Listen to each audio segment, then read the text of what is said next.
to the club. Volvemos a Neutral por fin con estas charlas de los martes que ya sé que son de vuestras cosas favoritas, porque no hablo yo tanto, que os tengo ya os conozco de sobra. Pero la verdad es que con todo lo que ha pasado en Afganistán fue una pena no aprovechar la oportunidad del momento álgido de saber lo que pasaba y entrevistar a gente que haya estado ahí en el país, porque evidentemente yo no he estado, pero también es cierto que el mes que ha pasado desde que los talibanes tomaran el control del país, bueno, casi un mes, todavía no se ha cumplido, fue a mediados de agosto, pero lo que sí que es verdad es que esto nos da un poco de perspectiva de qué es lo que ha ocurrido en este último mes en Afganistán. Y por esa razón, en esta ocasión tenemos como invitado a Amador Guayar, que... Uy, ahora que lo pienso, no le he preguntado si iba a decir su apellido bien, pero creo que no me he equivocado. Ahora le preguntaremos. Vale, me dice por línea interna que lo he dicho bien. Pero Amador ha estado 10 años viviendo en Kabul, desde 2008 hasta 2018, es decir, que ha vivido un rango muy amplio del conflicto de Afganistán, conoce a mucha gente allí, ha trabajado cerca de Estados Unidos, cerca de la OTAN, entonces, y aparte conoce a la población afgana en primera plana, así que creo que nos va a dar una perspectiva muy, muy interesante de todo lo que está ocurriendo ahí y qué podemos esperar de los próximos meses, ¿no? Porque también de los talibanes se está hablando mucho en estos días si van a ser tan malos como se esperaba o no van a ser tan malos, ellos también están haciendo un poco de propaganda, es algo de lo que quiero hablar, pero por supuesto le voy a preguntar también sobre su carrera, porque Amador tiene una dilatada carrera como corresponsal que le ha llevado a conflictos de todo el mundo, no solo Afganistán, también Somalia, y otras partes de Oriente Medio. Y no quiero empezar antes sin hablar de que también tiene un libro en el que habla de su experiencia en Afganistán, que se llama En la tierra de Caín, y de su experiencia tanto como periodista, como fotógrafo, y luego también con las diferentes colaboraciones que ha tenido en el país, y de su relación en primera persona con las gentes de allí. Así que, sin más dilación, voy a pasar ya a hablar con Amador, que está... ¿Dónde te encuentras ahora, Amador? Ahora ya estás en directo y ya te están escuchando. Si te quito... A ver, ¿puedes hablar un poco? A ver si comprobar que te estamos... Sí, estoy aquí en Exacto. Barcelona. En Barcelona estás, vale, en estos momentos. Primero, antes de pasar al meollo, que es lo que sé que hay muchos han venido para escuchar sobre Afganistán, pero antes me has dicho fuera de micro que a los 19 años ya te fuiste a cubrir tu primer conflicto. ¿Me puedes explicar un poco primero cómo te metiste en el periodismo y después cómo es que con 19 años ya te vas a tu primero? Yo con 19 años todavía no, pero lo primero que hice fue cubrir un festival de cine, que se va bastante de lo que hiciste tú. Bueno, sí, llevo muchos años en esto. Yo empecé en el periodismo náutico, de hecho, Oh. y incluso antes de irme y después de irme a mi primer conflicto, seguí en el periodismo náutico un tiempo, porque soy muy aficionado al mar y la náutica y los barcos y todas estas cosas. Entonces, cuando tenía 19 años, yo desde que tengo uso de razón, que quería desarrollar un trabajo relacionado con la escritura y relacionado con cubrir conflictos. Así que cuando tenía 19 años, después de un año de universidad, decidí cogerme un Interrail, que es un pase de estos que puedes ir por toda Europa con tren. Le dije a mi familia que me iba a Alemania y que me iba a Ámsterdam, bueno, las típicas cosas que hacen los jóvenes. Y en vez de eso me fui al conflicto de Macedonia y esa fue Fui en tren, llegué allí en tren, yo era un niño, de hecho me llevé algún recuerdo físico de aquella cobertura. ¿Qué Y recuerdo físico? ¿Por qué dices eso? bueno, me metí donde no me tenía que meter y me llevé los primeros palos de verdad de mi vida, de que me dejaron alguna cicatriz. Pero bueno, eso fue estupidez propia y me enseñó mucho de cara al futuro. Cubrí esa guerra como pude, fue bastante difícil porque no tenía medios, era un niño, ni siquiera tenía las herramientas periodísticas porque todavía no había acabado la carrera.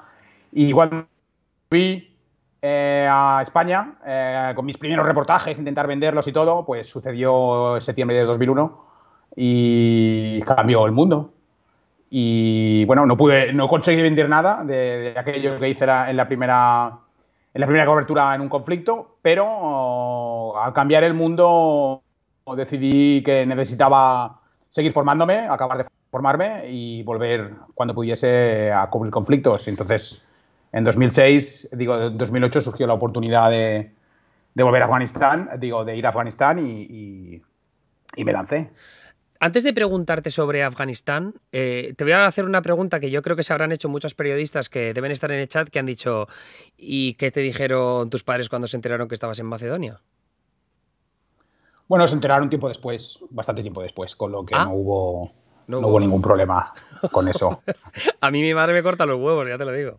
Bueno, a mis padres, como puedes comprender, y son gente maravillosa que me ha apoyado siempre, tanto desde el punto de vista moral, porque esta es una profesión muy dura y Hmm. volver es muy difícil y hay que comerse muchas cosas uno mismo, como en lo económico, que siempre me han echado un cable cuando lo necesitaba y siempre han apoyado mi trabajo, entienden mi trabajo, pero lo pasan francamente mal. Ahora hay mucha más comunicación, pero al principio de mis tiempos en Claro. Afganistán, por ejemplo, o cubriendo otros conflictos en África, no te puedes comunicar bueno, mi madre especialmente lo pasaba muy mal. Claro, porque entiendo que es que ahora puedes hacer un FaceTime desde cualquier parte del mundo, ¿no? Que tienes. ¿Me has perdido? Me ha perdido. ¿Me escuchas? Qué raro, porque nosotros sí que le vemos bien. Yo sí que te escucho, ¿eh? Uy, pues no sé. Qué raro que haya perdido el sonido, ¿no? A ver. ¿No me escuchas? ¿No me escuchas? Amador, hello, ¿no me escuchas? Qué raro, voy a volver a llamarle. Que no, el pobre se está rayando.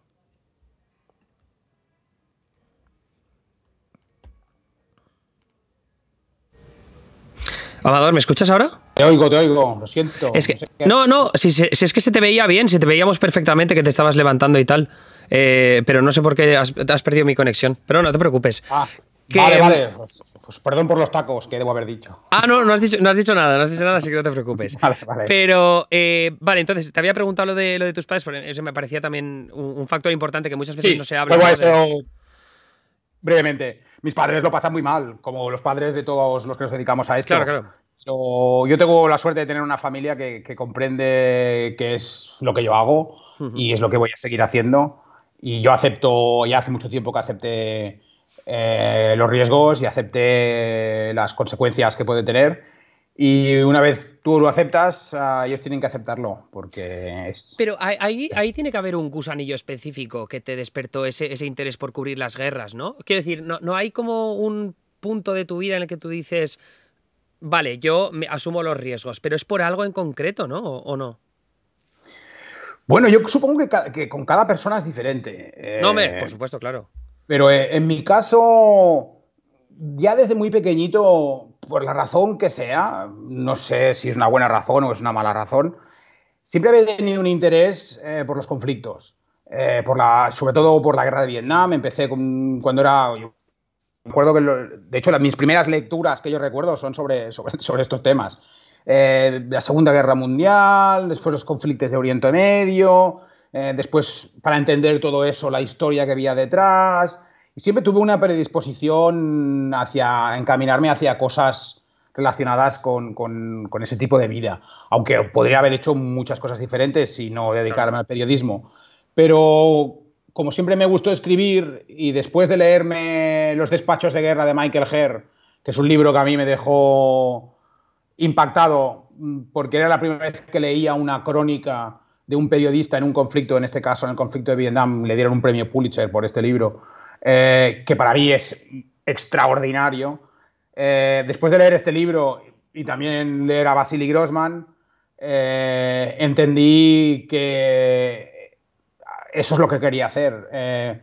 No había ninguna vocecita, ni hubo ninguna señal, ni hubo nada de esas cosas que salen también en los guiones de las películas.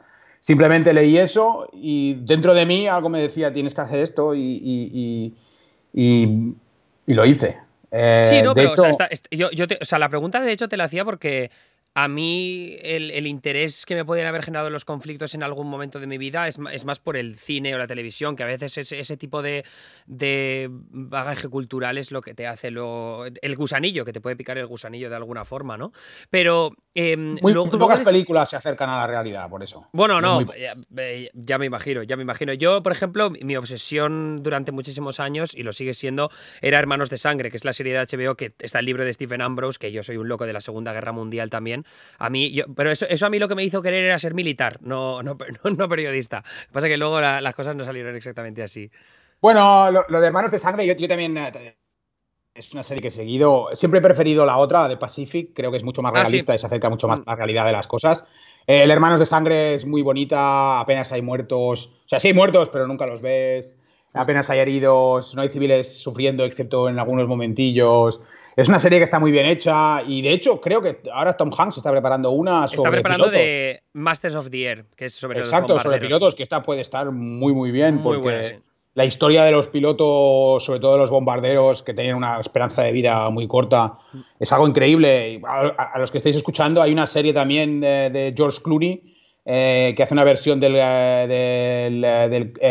Catch-22, que se llama, de Joseph Keller, que es un libro extraordinario sobre lo absurdo que es la guerra y sobre la gente que está en la guerra y que en realidad no quiere estar en la guerra. Es un libro extraordinario y hay una serie muy buena de George Clooney que la recomiendo porque son 6 episodios, creo, Sí. porque es extraordinaria también como el libro. Pero bueno, los libros nos marcan y las películas también. Yo cuando era jovencillo, pues bueno, veías Platoon o Senderos de Gloria de Kubrick, El hombre que no pudo reinar. A mí Buena, El hombre que no pudo reinar, me encanta. Exacto. De mis aventuras A mí favoritas. Afganistán siempre me había fascinado. Yo empecé a conocer Afganistán por esa película. Claro. Después ya empecé a leer a Kipling, empecé a leer a los exploradores, a los poetas afganos. Ya vino todo después, pero yo he de reconocer que a mí el cine es algo que de hecho, me gusta, pero va más allá de gustarme. Yo estudié guión en Los Ángeles, Vale. porque antes de... He tenido periodos en mi vida en los que me decía, no, yo quiero ser normal, quiero tener una familia y quiero tener un trabajo estable y quiero dedicarme a cosas que no me pongan en riesgo en la vida y estas cosas. Y estudié guión en Los Ángeles y me planteé durante un tiempo quedarme allí e intentar ganarme la vida como guionista, pero también era muy joven y llegué a la conclusión, me acuerdo, una noche estando en Burbank, que está al lado de... Sí, donde está Disney. Estudios. Exacto, está Disney, la Warner, todos los estudios están allí. Yo vivía en Burbank, sí. Yo vivía en un sitio que se llamaba Oak Tree, creo que se llamaban unos apartamentos que había por ahí al lado. Y mirando el bonito cielo de Los Ángeles, comprendí que podía ser guionista, podía ser escritor, podía ser lo que quisiese, pero es que no tenía nada que contar. Es que no había vivido. Claro. No había tenido experiencias, no había tenido... Hay gente que tiene mucha imaginación. Mi imaginación es menor y se basa más en las cosas que veo, en las cosas que vivo, en las cosas, en los sitios donde viajo, en los libros que leo, etcétera, etcétera. Y comprendí que no había vivido lo suficiente como para tener nada de valor que contar. Y entonces ese fue el momento eso fue en 2006, y ese fue el momento en el que, 2006-2007, en el que yo me volví para España y en 2008 partí para Kabul. Porque el 11 de septiembre de 2001, el ataque a las Torres Gemelas, ¿a ti dónde te pilló? ¿Ya estabas viviendo en Estados Unidos? Porque te mudaste a Estados Unidos, entiendo que en torno a esa época. No, yo estaba volviendo de la guerra de Macedonia, ¿Sí? Y justo cuando llegué a Barcelona de Skopje, que es la capital de Macedonia, sucedió el 11 de septiembre. Yo viví unos meses, he vivido en Nueva York, estudié en Los Ángeles, también cuando era muy joven estudié inglés en Atlanta y en Chicago. He tenido varios periodos de mi vida que he vivido en Estados Unidos, que ha sido siempre un lugar que a mí me ha llamado mucho y que si no fuese ahora mismo como periodista es muy difícil ganarse la vida. Para mí una corresponsalía en Washington es como un grandísimo sueño. Yo cuando veo a la compañera Vanessa, por ejemplo, que está en Antena 3, que estaba en la Casa Blanca, que estaba allí en las primeras filas preguntando, que es además una periodista fantástica, yo esto lo veía desde conflictos y tal, y tenía una envidia que me moría porque poder hacerle preguntas a alguien que realmente tiene las respuestas, aunque no las quiera dar. Aunque, no sea, aunque luego te hagan el spin doctor, ¿no? Exacto, pero estás ahí. Estás Sí. en el centro mundial del poder y como periodista eso tiene que ser increíble. También he vivido en Nueva York, donde estás tú ahora. Vivía al lado de Tompkins Square Park, en East Village, Ah, que es un sí. sitio que es un sitio precioso. Muy guay, sí. Además, tenía perro, era genial, porque en Nueva York, Yo sobre todo también. esa parte, es genial para Está los por ahí. perros. Ahora te lo enseño. Pues, y allí lo mismo. Lo que pasa es que allí ya fui durante uno de los breaks que me hice de Afganistán. Y fui a intentar a ver si podía encontrar un trabajo para algún medio español o para alguna cosa, ya con el bagaje que tenía de Afganistán encima.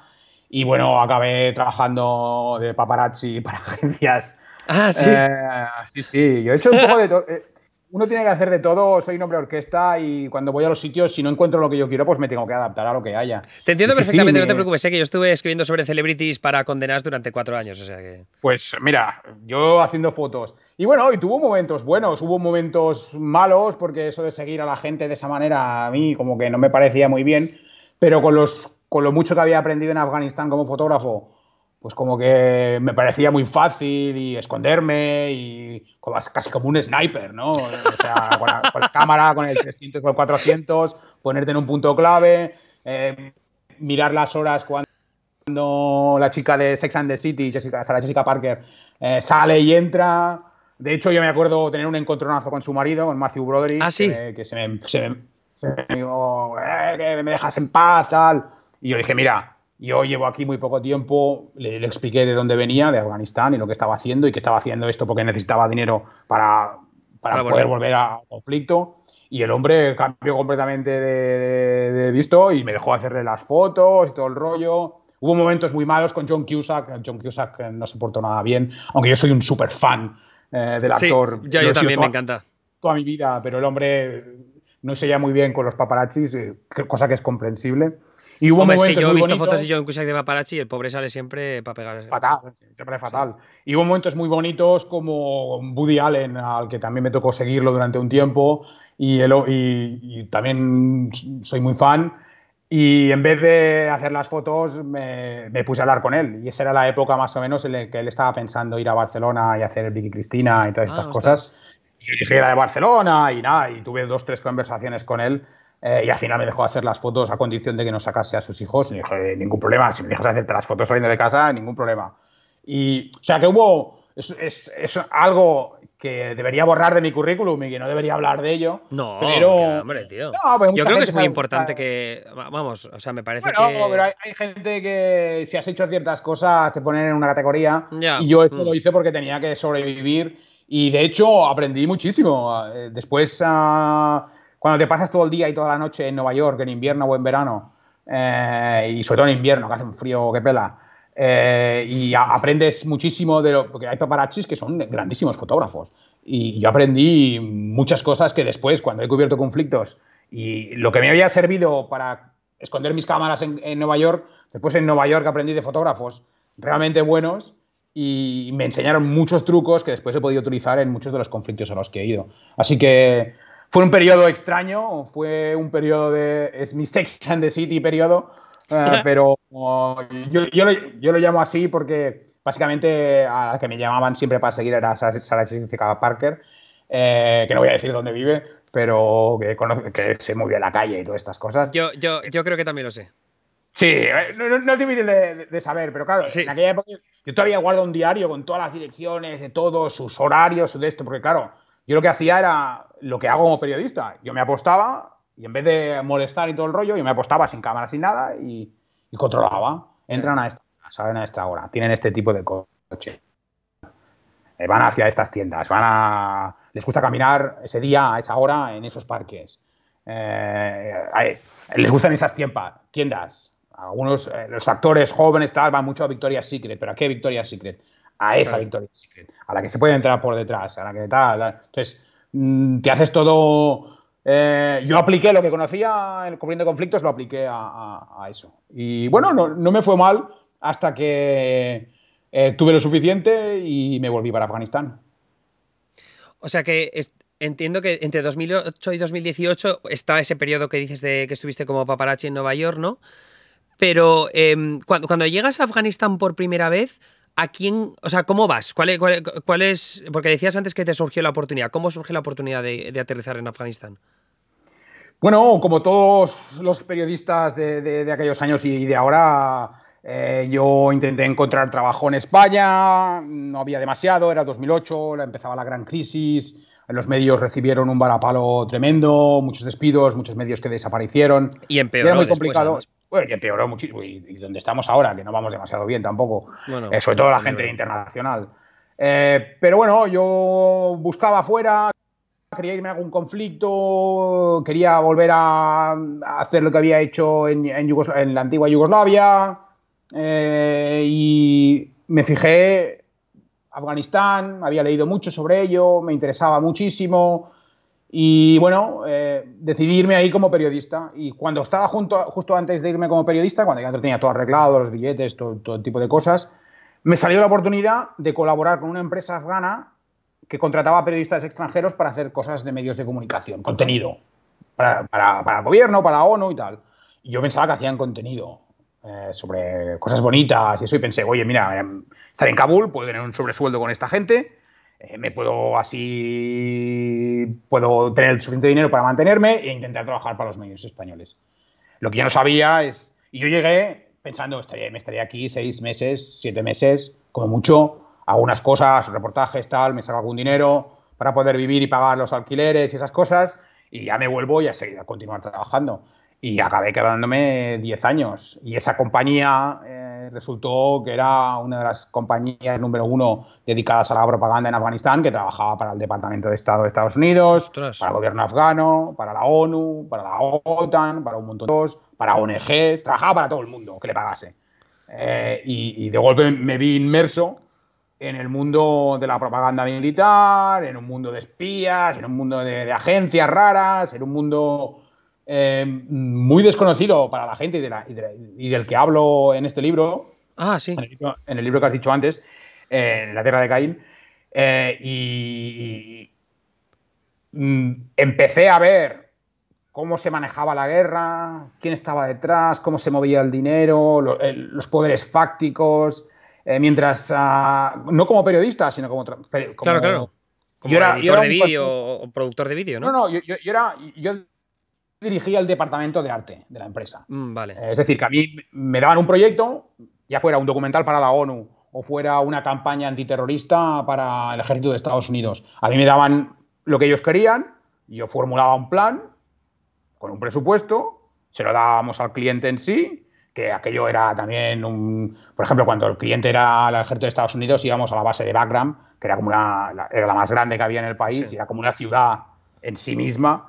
Y bueno, las historias que te puedo contar de eso, el día que intentaron matar a Dick Cheney, cuando reventaron la puerta de la base, que estábamos fuera, la sección donde yo iba, porque yo trabajaba en una cosa que se llama PSYOP, que es guerra psicológica, hay un departamento específico en el ejército para eso, estaba al lado de la prisión de Bagram, con lo que escuchábamos los Que gritos ahí habían cientos y cientos de talibanes y de miembros de Al-Qaeda y demás, ¿no? y gente inocente también, porque ahí Claro. somos unos cuantos inocentes. Y ahí es donde se entrenaron la gente que después hizo las torturas en Abu Ghraib, en Irak. O sea que era un sitio terrible, porque esa base, como todas las bases de la OTAN, estaba la base grande y dentro de la base hay una base más pequeña y otra más pequeña y otra más pequeña, y tienes que tener ciertas acreditaciones para poder ir entrando en esos pequeños círculos. Y yo tenía una acreditación que me permitía entrar en el círculo central. Ostras. Entonces, toda esa experiencia, yo me dije, en un momento dado, en 2009, me dije, es que si sigo en esto, que no se me daba mal, de hecho se me daba bastante bien, y por eso después trabajé para la OTAN cuando lo necesité, económicamente hablando. Pero me dije, es que con todo lo que he aprendido de esta gente, con todas las cosas que sé, es que tengo que ponerme a trabajar tengo que volver al periodismo ya. Dejé esa empresa, hice un trato con el jefe, yo me quedaba un tiempo más y él me regalaba un par de cámaras con sus lentes, material bien bueno. Hice un trato con él, me quedé el tiempo que tenía que darme y volví al periodismo. Lo que pasa es que en esa época ya a Afganistán casi nadie le interesaba, sobre todo en España, con lo Sí, que era claro, muy llega un punto. difícil vender nada. Y desde 2009 a 2015 que empecé a trabajar con El Mundo como colaborador, nunca con contrato, ni seguro, ni ningún tipo de ayuda. Que solamente eso es lo más. Bueno, te iba a preguntar ahora, por supuesto, sobre el tema del seguro. Te pregunto primero, pues y luego vuelvo a lo de la OTAN, que me interesa preguntarte una cosa en concreto. Pero es que de lo que no se habla lo suficiente es que las corresponsalías internacionales, vale, puede ser freelance, pero el mayor problema de todo esto es el seguro. O sea, si tú no tienes un seguro. no solo seguro. O no solo un seguro, o sea, bueno, que te paguen fixers, ¿no? Que son la gente que te puede ayudar, traductores, pero a mí el seguro médico y de equipo me parece imprescindible, porque en el momento en que se te jode el equipo, ¿qué haces tú? Te tienes que comprar una cámara nueva, tienes que comprar un móvil nuevo, ¿te pasa algo en la pierna? Págate el seguro, o sea, págate el que te vayas al hospital, que depende de los países. Entiendo que en Afganistán puede llegar a ser muy caro, no sé qué tipo de cobertura hay, pero entiendo que eso tiene que ser muy jodido. Es muy caro. La mayoría de años que estuve en Afganistán, tanto con El Mundo como con otros medios, jamás tuve seguro. Lo que me pasaba y ya veremos. ¿Tuviste alguna jodida? Porque no podía pagar. Sí, bueno, a mí me quemaron la casa, a mí me han pasado muchas, me metieron en prisión, acusado de ser espía talibán. Coño. Hay un capítulo del libro dedicado solamente a eso, y allí me dieron de palos bien buenos. Y eso, bueno, primero era un espía talibán, después era un espía norteamericano, después era un espía español, y yo os decía, pero a ver, pues ¿qué hace un espía español aquí? A ver. Pasó en Nangarhar, en la prisión del MI6, que era la policía secreta, la peor prisión de todo Afganistán, de hecho. Y yo estaba allí, esposado, después de días, después de palos, después de en agosto, sin agua, sin comida, con alucinaciones, de pasarme dos días sin prácticamente beber agua. Entonces, yo les decía, pero oye, que soy español, que tengo yo siempre llevo mis contratos, que estaba trabajando para la UNESCO en ese momento, que tengo trabajo para la UNESCO como fotógrafo, estoy aquí diciendo esto y esto. A ver, ¿qué va a hacer un espía español en Nangarhar? O sea, es que no, que tú eres un espía. ¿Y qué tal? Y al final, bueno, me tuvo que sacar la ONU y según me dijo un espía del CNI, información que yo no sé si es cierta o no, tuvieron que pagar bastante dinero para sacarme de ese agujero. Aunque nunca he sabido si eso es verdad o no. Me lo dijo un agente del CNI en Kabul unos años después. Me dijo, oye, nos costaste un montón de dinero. Eso dijo. No sé si es cierto o no. En cuyo caso yo le agradezco a Pablo. No puedo hacer otra cosa. No, a mí lo de que le dijeras, tío, que soy hacer como un gasto innecesario, pero oye, yo sigo aquí. Pero está preguntando en el chat, Angie dice que si la embajada te protegía o te ayudaba de alguna forma, pero claro, entiendo que la embajada sería todo por línea interna, ¿no? Con lo que supuestamente hizo el CNI. Sí. Bueno, eso fue en ese momento en el que estuve en prisión. La embajada, también el embajador se implicó y me ayudaron y tal. Y la embajada española en Afganistán siempre ha sido un lugar al que yo aprecio muchísimo, sobre todo porque en 2018, cuando mi casa ardió, por motivos que jamás sabremos, pero yo me los puedo imaginar, pero bueno, el caso es que ¿Qué es lo que te imaginas? Bueno, yo en aquella época era muy crítico con el gobierno de Afganistán y a otros compañeros míos les ha pasado durante algunos que se marcharon del país antes que yo, les había pasado precisamente eso. De golpe un día su habitación o su casa se había quemado. Y es una... No sé si oye, allí la electricidad es muy mala, puede haber una chispa, la pintura que utilizan para pintar las paredes tiene óxidos y tiene cosas... todo es muy flamable allí, o sea que pueden ser muchas cosas. Pero bueno, a mí las coincidencias que hubo a mí me hacen pensar en otra cosa. Hombre, yo lo perdí todo. De todas las movidas que te han pasado, es normal que no lo pienses. Exacto. Y lo perdí todo. Equipo fotográfico y de vídeo, todo el archivo de 10 años, toda la biblioteca que había acumulado en Afganistán, porque yo soy muy aficionado a la historia y allí compraba muchos mapas del siglo XIX, libros del siglo XIX, cosas inglesas, alguna cosa de la época de los griegos, que eran falsas, las cosas de la época de los griegos eran todas falsas, los soldados las compraban como si fuesen... Y seguro que ahora has enseñado a la gente diciendo, mira, esto es una moneda de la época de Alejandro. Todo falso. Todo falso. Pero a mí me gustaba porque eran réplicas muy, muy buenas. Pero había otras cosas que eran de verdad. Claro, yo te iba a preguntar, porque de un periodista a otro, yo sé lo que puede ser para mí perder todo el equipo, y es un drama jodido, muy jodido. ¿Cómo te recuperas de algo así? Porque... ostras, que yo lloraría mucho para saber cómo salgo de esa. Nunca me he recuperado, ni económicamente ni profesionalmente. Yo en aquella época trabajaba para El Mundo, sin contrato, sin nada, como colaborador. Ya llevaba como 4 años como colaborador con El Mundo en Afganistán. Que no sé qué es lo que tiene que hacer uno para que le den un contrato, ¿sabes? O sea, llevo 4 años en el país más peligroso del mundo con vosotros. Pero bueno, esa es la realidad de la profesión. Nunca me ofrecieron eso. Y cuando se quemó mi casa, perdí mi equipo, me tuve que volver a España con la tuve que pagar parte de la casa. Porque el Ostras. propietario de la casa me acusó a mí. Me Ah, dijo, oye, ha claro. pasado. Porque el Joder. incendio empezó en mi habitación. Entonces, se ha empezado allí por la razón que sea. Ya sea te lo hayan quemado o por un cortocircuito, por lo que sea.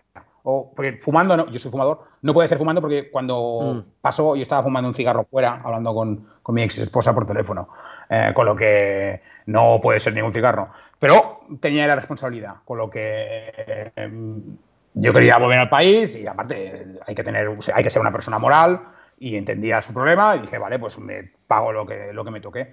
Después de pagar eso, me quedé casi en números rojos, sin equipo fotográfico ni de vídeo, porque se había quemado, sin el archivo, sin nada ni nadie donde ir jamás me he recuperado de eso. He seguido cubriendo cosas, he seguido yendo a conflictos, seguí colaborando con El Mundo durante un tiempo, hasta que la cosa se hizo insostenible, porque a 50, 70 euros la pieza, pues como que Es que eso es tampoco te vas a imposible. sobrevivir Eso sí, mucho. eso es sostenible, es una Bueno, locura. pero no solo es El Mundo, son todos los No, no, periódicos en ya, ya, España. no, sí sé que es Y generalizado. lo que te estoy diciendo me va a cerrar más puertas de las que tengo cerradas, pero No, oye, de sí. perdidos al río. Ya he cubierto muchas guerras, paso de los 40, ya como que no tengo ningún problema en decirlo. La media está entre los 20 y los 70 euros por cubrir un conflicto, Ya, eso. por artículo. Mm.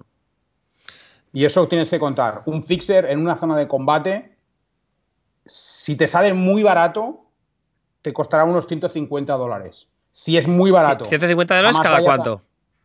Cada Cada día, día, eso digo a decir. Pero una cada pregunta día. importante. No, espera, Solo, espera. ¿puedes aclarar un poco lo que es un fixer para que lo. Porque ya lo explicamos una Vale. vez, pero si lo Un puedes fixer explicar. es un facilitador. Es la persona, es un periodista local, normalmente, o una persona muy lista local que tiene muchos contactos, que te facilita entrevistas, contactos, traducción, todo ese tipo de cosas. Pues una de estas personas que va a zona de combate, como mínimo te costará $150. Y eso es un fixer medio malo. Si vas a zona de combate, no vayas con un fixer malo, Claro, sí. jamás. Porque hay ejemplos en el periodismo español que por ir con un fixer malo han acabado muy mal. Entonces, un fixer mediano, zona de combate, te va a costar unos $250 a 500 al día. Si la CNN o la BBC están por ahí, el precio sube más, porque ellos pagan mucho a todos los fixers para que el precio suba y menos periodistas puedan acceder a las Ah, claro, noticias. claro. Sí, A las que cosas que eso. se hacen sobre Yo Internet. creo que fuiste tú uno de los que Ahí me cuento. comentaste lo de Clarissa Ward, la periodista de CNN, ¿no? Que estaba. No sé, creo que no fuiste tú, pero bueno, da igual, seguro que también tendrás el contexto de todo esto. Pero que, claro, la gente aclamaba mucho a Clarissa porque estaba en medio de todo, siendo mujer, en medio de toda la toma de los talibanes de Kabul, y hacía un periodismo, oye, la tía con un talante y con una calma tremenda, pero claro que el contexto es importante. CNN tiene a no sé cuántos guardas, tiene fixes, tiene, o sea, Gente de seguridad del ejército. claro, una infraestructura muy tremenda a su alrededor para poder llevar a cabo esa cobertura, ¿no? Y sin embargo, los periodistas españoles, lo que dices tú, no puede ser que cobrando 50 pavos la pieza, que una pieza la escribes después de reportar algo durante quizá una semana, sabiendo lo que te cuesta un fixer, es que es imposible, o sea, no tiene ningún sentido. Pero es que no son 150, son 150 como mínimo. Tú ponle 250 a un fixer bueno que sabe dónde Sí, llevarte y que no te 250. maten. Ponle 250 al fixer. Hmm, El conductor, que no suele ser el fixer. El coche, que lo tienes que claro. alquilar. La gasolina, que en zonas de combate y esto la gasolina es muy cara. El alojamiento y la comida. Solo estos mínimos. Solo estos mínimos. Sin contar seguro, sin contar todo ese tipo de cosas. Todo eso, un día. Un día de reportear en las zonas de combate de Afganistán, te puede salir por unos 1.000. Si te va bien, si te sale muy barato, te saldrá por unos $1.000 la cosa. Sí. Con toda la seguridad y con todas las cosas. Y te pagan 70 euros la pieza. O Ah, es una locura. 50. O hay periódicos en España que pagan 20. Ya. 20 euros la pieza. Y hablo de periódicos muy grandes, ¿eh? Sí, Yo y luego digo tienes. lo que conozco. Y oye, A mí el mundo, la jefa internacional siempre me trató fantástico. Y cuando estaba David Jiménez como director, que es el periodo en el que yo estuve y después también estuve después de que se marchase, como periodista te trataban muy bien. Pero desde el punto de vista económico, ni ese periódico ni ningún periódico en España trata a sus corresponsales o a la gente que va a los conflictos como se trata en la prensa anglosajona. A mí También, también porque el modelo de negocio o sea, está completamente obsoleto, ¿no? O sea, el periodismo, esto lo comentamos, no sé con qué periodista comentamos una vez, pero esta idea de las piezas de 600 palabras, ¿no? Que es como escribir artículos de cada cosa que pasa, en vez de hacer una crónica bien trabajada. Aldecoa, por ejemplo, es la hostia, porque le dejan hacer en La Vanguardia unos artículos de la polla de 3 páginas, ¿no? En el periódico. Y eso seguro que está mejor pagado, estará muy bien pagado. Pero claro, si al final te dedicas más, priorizas todas las piezas así como pequeñitas y las pagas con una mierda, primero no haces el mejor periodismo que podrías hacer teniendo a la gente que tienes de corresponsalía, y luego aparte es que no se pueden mantener. Y la gente vuelve. ¿Me has escuchado? Ah, no, espérate, le voy a volver a llamar, que lo he perdido. ¿Te veo bien? ¿Se me escucha? Sí, se te escucha, se te escucha. Te vuelvo a llamar, espérate. Vamos a llamar otra vez.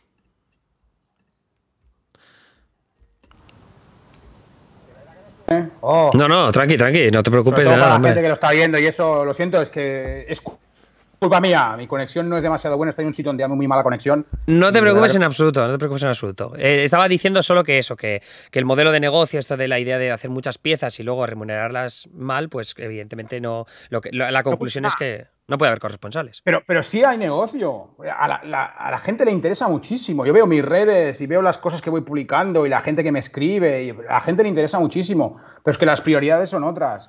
Hoy en día abres un periódico y hay tantas páginas de opinión como de información. ¿Es necesario tener tanto opinador, tanto experto en todo y en nada? Estos días sobre Afganistán, multitud de gente ha escrito muchas cosas, algunos que jamás han pisado el país y pontificaban que si esto, pontificaban que si aquello, que si estos son los culpables y estos no. O sea, a mí me gusta mucho el periodismo que hacen ahora gente como 5W, ¿no? Que es una 5W revista... es la polla, si es lo que te iba a decir, que al final es ese tipo de proyectos los que se valoran, porque es decir, es apostar directamente por un tipo de periodismo, de reportaje, de corresponsalía, de conflicto y demás, de mandar a españoles afuera, cuando sabemos que los medios de comunicación generalistas pues no están haciendo lo suficiente. Mira lo que ha pasado ahora con Afganistán, con el final, con el aeropuerto. No solamente el hecho de que no había ni un periodista español allí. Que es una lástima eso. Que a mí eso me ha matado. Porque yo tenía el visado para el día que cayó. Yeah.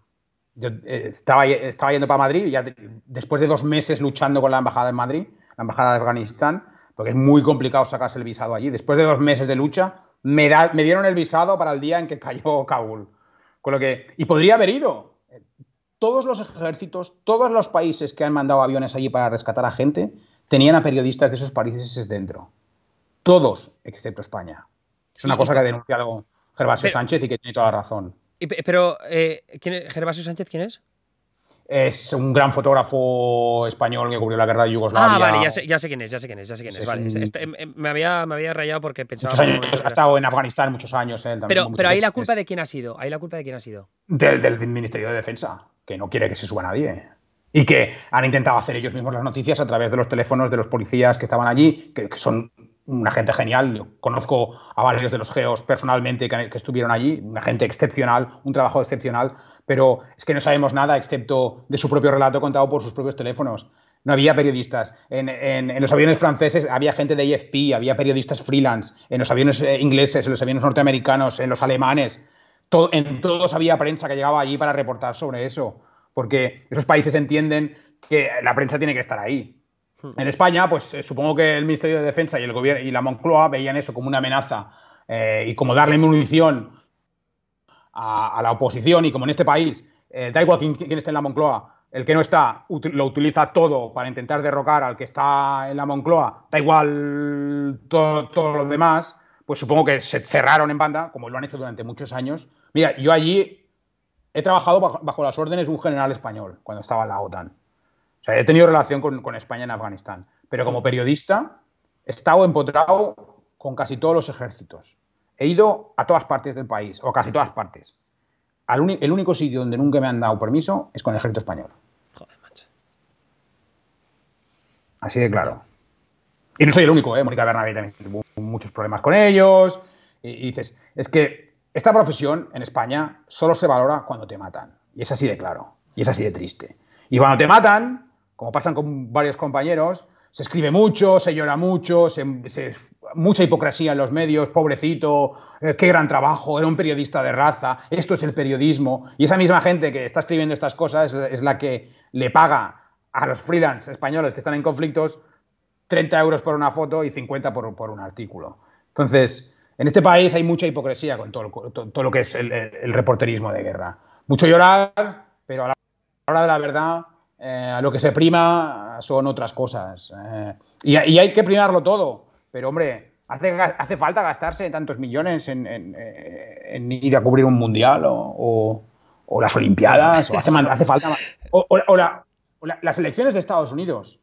Yo es que miraba a los medios, tanto escritos como radio como tele, y Estados Unidos tiene muchos corresponsales españoles, muy buenos. Tú entre ellos. Y hay gente joven como tú, hay gente de mediana edad y hay gente que lleva en Estados Unidos muchísimo tiempo. Y de golpe veías a todas las redacciones mandando a su gente allí. A ese turismo periodístico, que es una cosa que se estira mucho hoy en día en las redacciones, ¿no? Que vas allí una semanita, 5 días, vuelves y has estado en la guerra. Ese tipo de cosas, ¿no? Y eso lo vi con las elecciones de Estados Unidos. Un montón de prensa yendo allí. Y dices, pero oye, ¿es corresponsales ahí?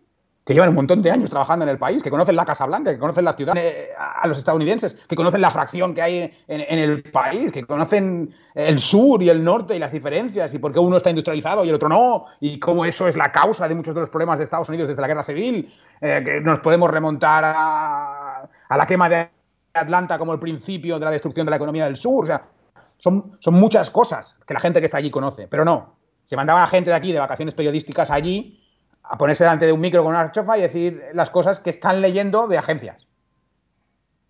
Es absurdo. O de los medios estadounidenses, sí. O de los medios estadounidenses. Es absurdo. Tenéis gente allí ya.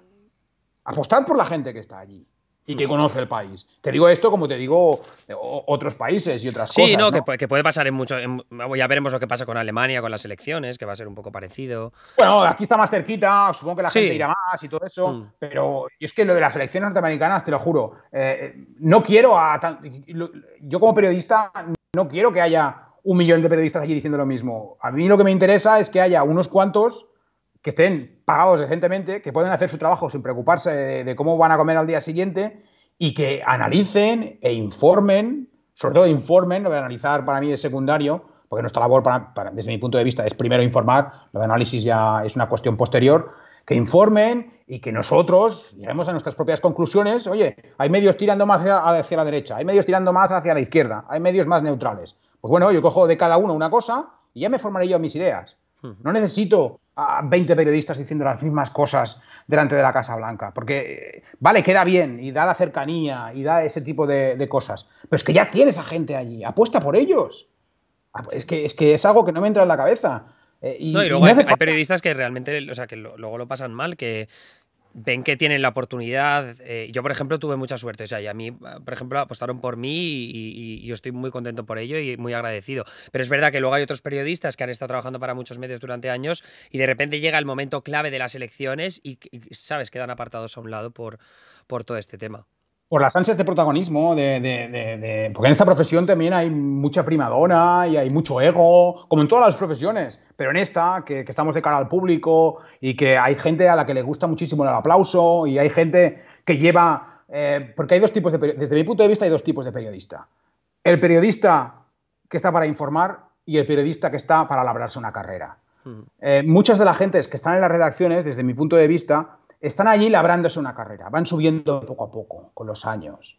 Lo de la información es secundario, lo primero es el trabajo y garantizarte el trabajo e ir subiendo, ir subiendo. Entonces, muchos jefes de internacional de esas secciones, a ellos les importa un pimiento sus corresponsales. Lo que les importa es quedar bien con el jefe y con la dirección del periódico y ir en la línea editorial que se marca desde arriba, que es algo normal porque los periódicos... las radios, los que no son públicos son un negocio y tienen que hacer dinero, los públicos también tienen que hacer dinero porque si no se hunden, aunque tienen el dinero del Estado, pero los privados tienen que hacer dinero y esto es un negocio, lo entiendo perfectamente. Pero hombre, hay gente, o sea, es que hay periodistas españoles, yo he conocido a chavales que nadie conoce el nombre, que se han ido a guerras, que han hecho cosas extraordinarias. Cuando estuve en la batalla de Mosul, por ejemplo, en 2010, creo que fue... Sí, en Irak, creo que fue en 2018, ¿no? Yo estuve en diciembre del 17, creo que fue. Sí, exacto, justo en esa época. Cuando ya se acababa la cosa. Allí conocí un montón de periodistas españoles, pero también que han pasado por Afganistán y que yo les he echado un cable o lo que sea, o en otros conflictos en África. Y hay tanta gente española haciendo cosas tan buenas. Sí, es muy pero después ninguno de ellos tiene contrato, ninguno de ellos tiene ningún tipo de seguridad, todos ellos viven a salta de mata. La media de vivir de su trabajo, la mayoría viven 1, 2, 3 años y entonces lo dejan, porque es que ya no, porque te casas o tienes una familia o responsabilidades, no sé qué, y ya no puedes con ello. Pero tú consideras que eso también pasa con los periodistas de otros países vecinos, y te hablo de Italia, Francia, Alemania, Reino Unido. No. Lo tienen difícil, igual que nosotros, porque la prensa está bastante mal. Pero en Francia hay un sindicato de verdad, no como las cosas que hay en España, que están en manos. O sea, muchos de los colegios de periodistas y de agencias de periodistas que protegen a los periodistas y sindicatos de periodistas están en manos de la gente que en las redacciones paga 50 euros la pieza. Entonces, no hay ningún tipo de protección. No esperes ningún tipo de protección de ningún colegio. Nada. Porque ellos mismos son parte de ese sistema que nos tiene en una situación muy precaria a la gente. Yo hablo del periodismo internacional. Sí, sí, de las corresponsalías. De cultura, yo hablo de ese tema. Entonces, esta gente pertenece a eso. En Francia hay un mínimo legal por artículo y por fotografía. Y es un mínimo decente. Yeah. Aquí no. Aquí no hay ninguna legislación en cuanto a eso. En Alemania lo mismo. Yo tengo compañeros anglosajones, me acuerdo estar empotrado con los marines en Estados Unidos, he ido en Estados Unidos, en Afganistán, que he estado con ellos varias veces y he estado con varias ramas del ejército estadounidense en zonas de combate. Yo me acuerdo ir con el periodista de Stars and Stripes, que es el periódico del ejército estadounidense. Sí, exacto, sí te iba a decir, el militar. Se piensa que es muy malo y tal, pero tienen unos periodistas excepcionales, porque algunos son cámaras de combate que habían sido del ejército, una gente... Y aparte, los que quieran leer sobre Afganistán son tan críticos con el tema afgano y con el propio ejército que Trump los quería cerrar. Ah, sí. Trump quería chapar el tema porque decía, oye, esta gente es del ejército y se están criticando. Pues es un medio que vale la pena. Pero también compañeros del New York Times, el Washington Post, etcétera. Y a mí me decían, pero a ver, esto que dices que es la dieta, ¿no? Lo que están pagando es las dietas, ¿no? Digo, no, es por todo. Yeah. Y te decían, pero, ¿cómo puede ser? O sea, mis compañeros anglosajones no se lo creían. De hecho, en algunos casos tuve que enseñarles, oye, mira, es la factura para que me creas, porque veo que me estás poniendo cara de que no te lo crees. Somos amigos y tal, y no quiero que te vayas aquí pensando que yo te estoy metiendo la mentira. Y ponían unas caras diciendo, pero no tenéis un sindicato, no tenéis una protección, no hay nadie que haga nada. Y no, porque el que hable, puertas cerradas. Y yo sé que de esto no es la primera vez que hablo, y no será la última, y a mí, mientras me lo pregunten, continuaré hablando de ello, porque hay compañeros que se han dejado la piel, la mente, y algunos se han dejado el cuerpo y la vida por unos salarios de miseria y por pura vocación, y sé que esto a mí me cierra puertas, y sé que esto ciertos medios me van a machacar sin ningún problema o no me van a contestar nunca más a ninguno de los emails. Soy completamente consciente, pero oye, con todas las cosas que he hecho ya, todas las guerras en las que he estado, a mí la verdad me preocupa bastante poco lo que puedan pensar, y me preocupa mucho a los jóvenes que veo. Estos días he hecho algún podcast con gente joven. Yo siempre intento echar un cable a los periodistas que empiezan y teniendo a alguien que ha estado en Afganistán tanto tiempo y estos días saliendo a la tele y esas cosas, pues como que les echa un cable y tal. Y cuando a mí me cuentan, oye, es que yo, o cuando voy a las universidades a dar charlas o presentaciones de libros, etcétera, y digo, oye, siempre hay alguien que se acerca, yo que estoy estudiando periodismo y me encantaría dedicarte a lo que haces. bueno, ¿y cómo empiezo? Y yo lo primero que siempre les digo es, No empieces. no lo hagas. No empieces. Porque es una vida de miseria Sí. económica, porque hay 2, 3 en ciertos periódicos, porque en radios y en tele ya no quedan, que van a conflictos con todo pagado. Hay 2 personas que yo diría, no voy a decir nombres, pero quedan 2. Y son 2 que llevan muchos años en esos medios. Incluso son fundadores de esos medios. Entonces, no hay más. Yeah. Esta profesión, como ellos la entienden, como ellos la ven en los libros, como ellos la leen en las crónicas, ya no existe. Al menos en España. Pero no existe porque no se pueda, no existe porque ya no se apoya, no se paga por ello. Y de todos los... Porque es que se me está yendo el tiempo y quiero preguntarte muchas cosas sobre Afganistán antes de que... Pero... Adelante. Yo también hablo mucho, córtame, sin ningún problema. Sobre tus compañeros, has dicho que había muchos alemanes, italianos, ingleses que habían ido a Afganistán ahora con todo el tema de la toma de Kabul por parte de los talibanes y luego lo que vimos de la salida del aeropuerto. ¿Cuál es la imagen que te transmitieron ellos? Porque tú no pudiste estar allí, pero entiendo que sí que habrás tenido una imagen bastante de 360 grados de lo que ocurrió ayer. Me interesa saber qué es la perspectiva que te dieron ellos y cuál es la conclusión que sacas tú de lo que te han dicho tus fuentes y de si es realmente ha sido una catástrofe, un desastre la salida de tropas de Afganistán. Bueno, yo estaba en contacto directamente con periodistas sobre el terreno allí, tanto afganos como internacionales. Además, también estaba en contacto con gente, digamos, de las fuerzas de seguridad españolas, así como estaba en contacto como fuera, porque estaba ayudando a un grupo de personas a intentar salir. Y fue un desastre absoluto, total, sin ningún tipo de preparación, sin ramas del ejército norteamericano que no sabían que las cosas cómo iban a pasar, no se habían comunicado entre ellos. Un desastre que creo que empezó con el abandono de Bagram, que los americanos se marcharon de la noche a la mañana sin informar al comandante afgano.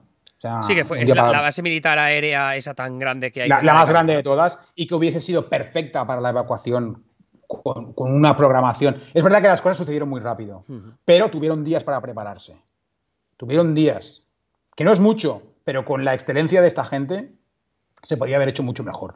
Se ha dejado a la mayor parte de colaboradores, tanto de Estados Unidos como de los otros países.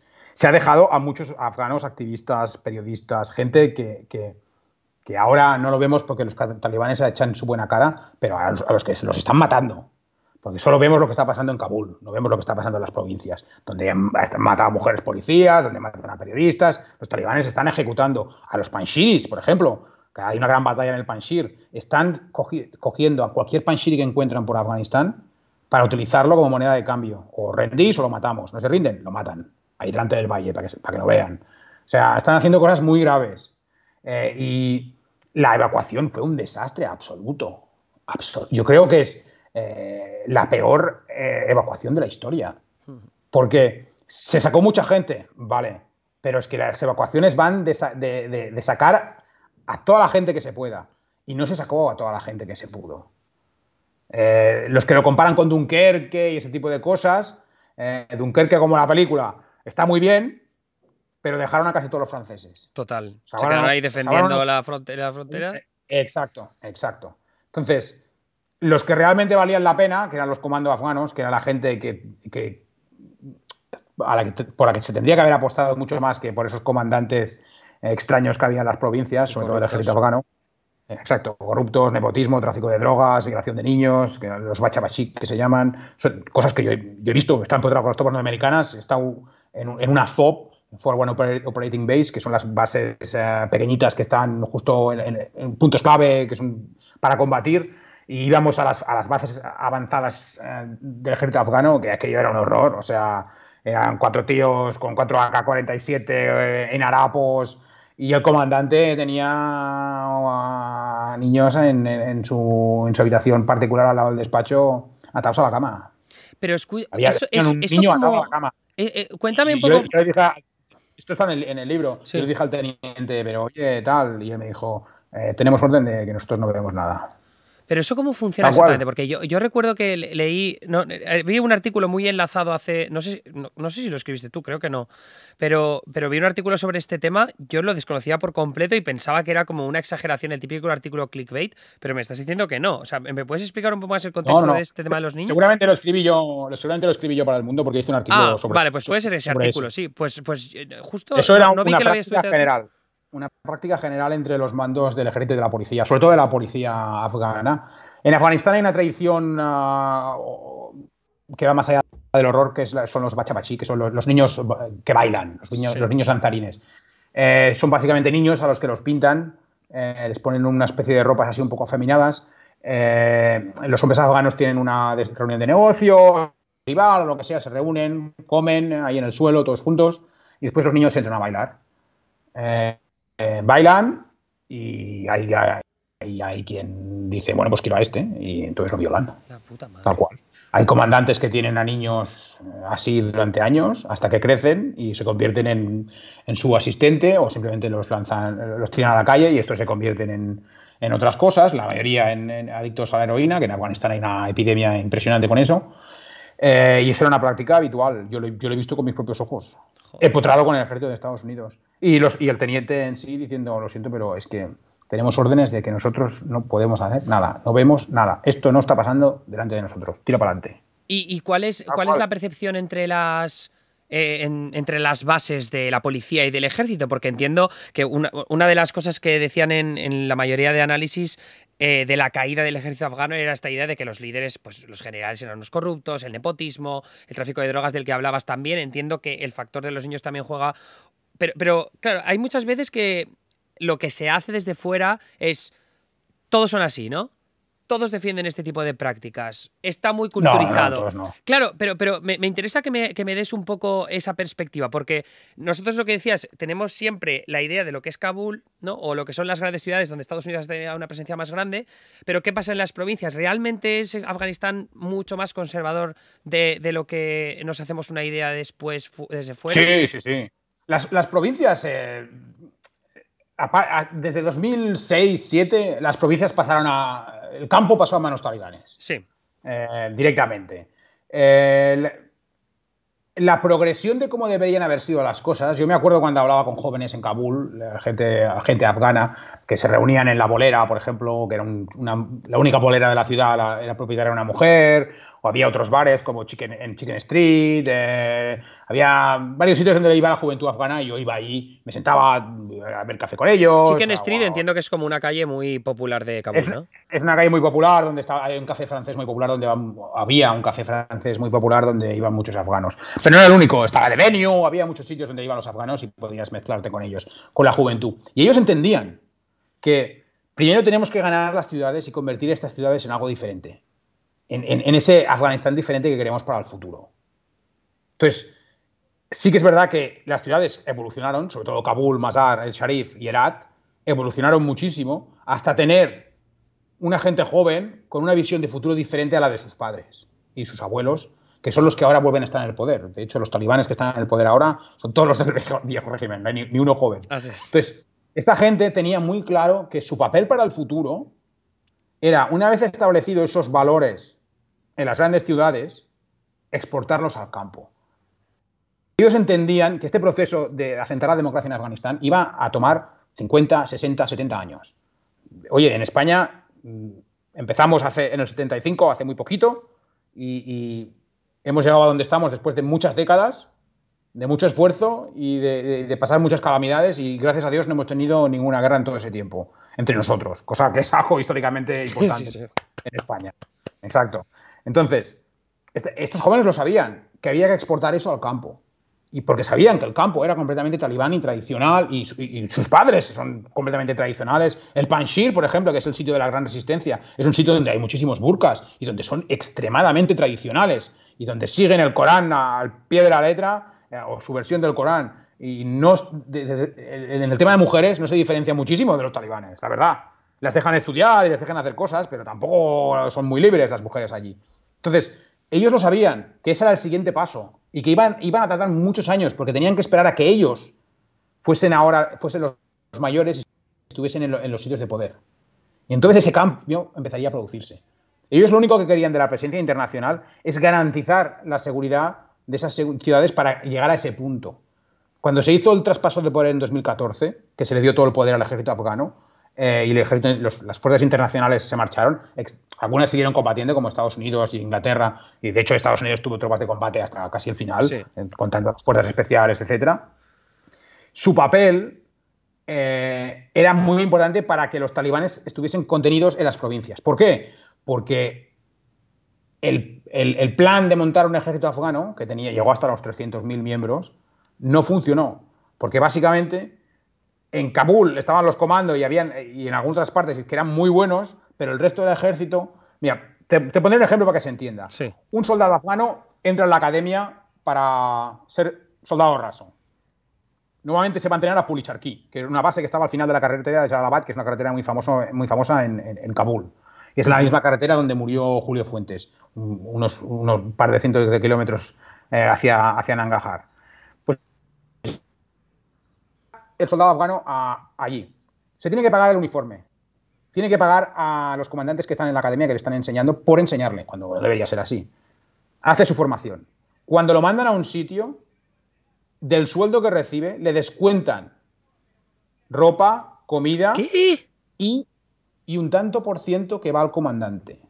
¿Por qué? Porque sí. Piensa que un soldado afgano cobraba una media de 200, 250 dólares. Un soldado raso.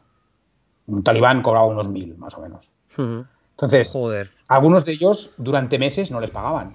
De hecho, en 2009, por ejemplo, $1 billón, o sea, 1.000 millones de dólares del banco de Kabul para pagar a la policía desaparecieron.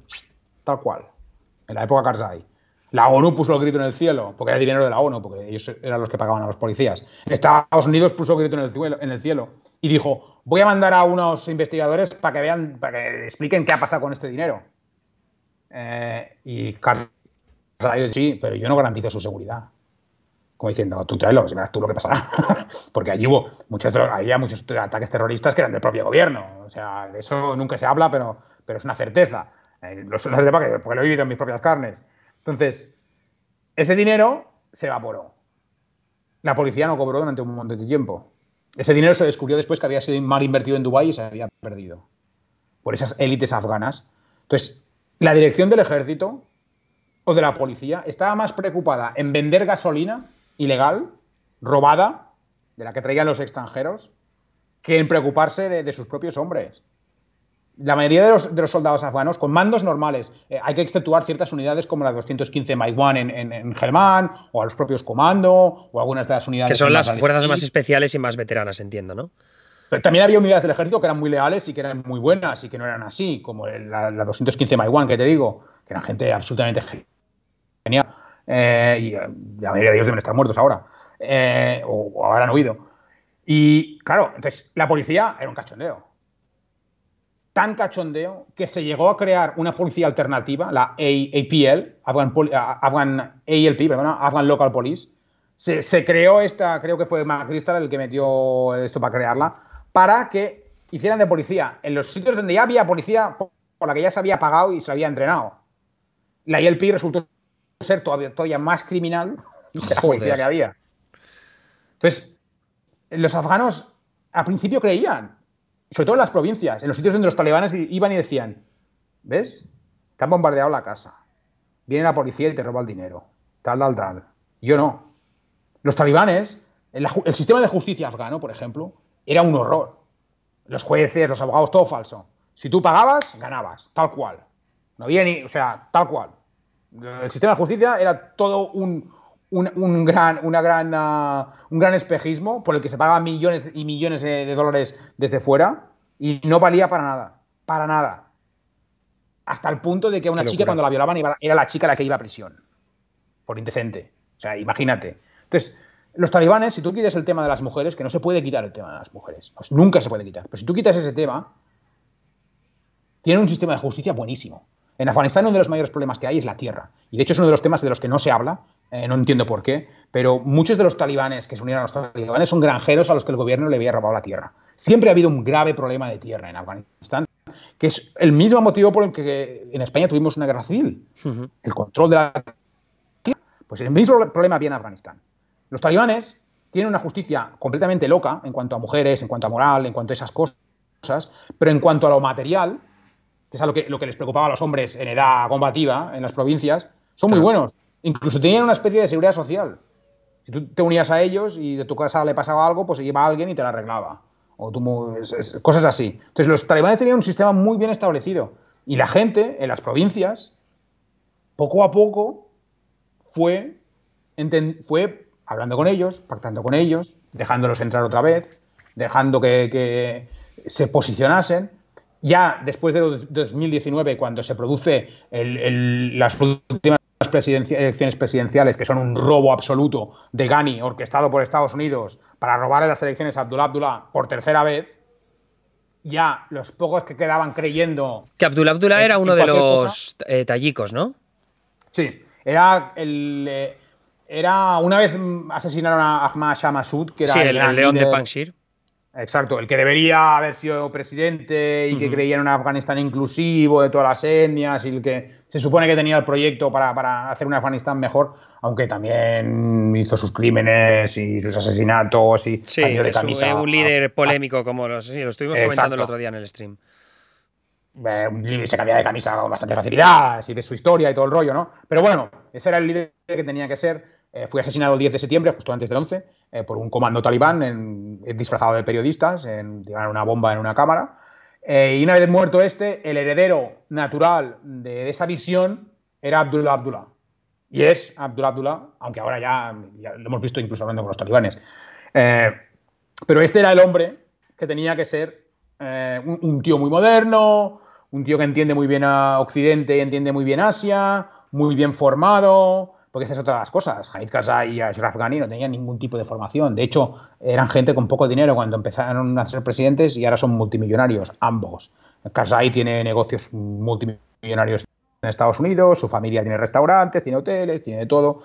Ghani se piró con no sé cuántos millones en maletas, y lo que debe tener en las cuentas en Suiza y en las islas de las Islas Británicas, en las Seychelles, donde sea que tiene el dinero escondido, o en Dubái mismo, ¿no? Que sí, exacto, donde lo metieron en la primera vez, Costa de Rey. Que en Dubái van a tener que hacer un hotel para albergar solamente a líderes que huyen. Un hotel de 7 estrellas. Era un hotel de 7 o 8 estrellas, supongo, pero estos que valen 10.000 euros la noche.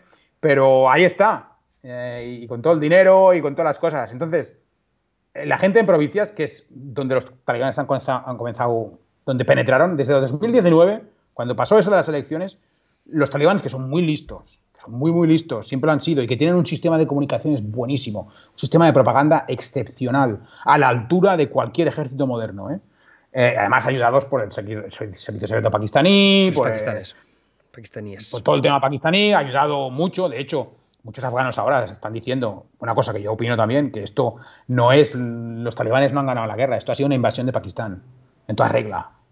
De hecho, en el Panjshir ahora están combatiendo los pakistaníes contra los panjshiris. Lo que pasa es que yo, sobre este tema, no sé si sigues a, ¿cómo se llama? Natsek, que es un chico que la verdad es que es súper crítico también con el ejército afgano, con el gobierno afgano de Asghar Ghani. ¿Sé quién es? Sí, ¿sabes quién es? Pero ha sido muy crítico estos días, estaba diciendo que había mucha propaganda también por parte de la resistencia del Panjshir, diciendo que se estaban inventando o exagerando.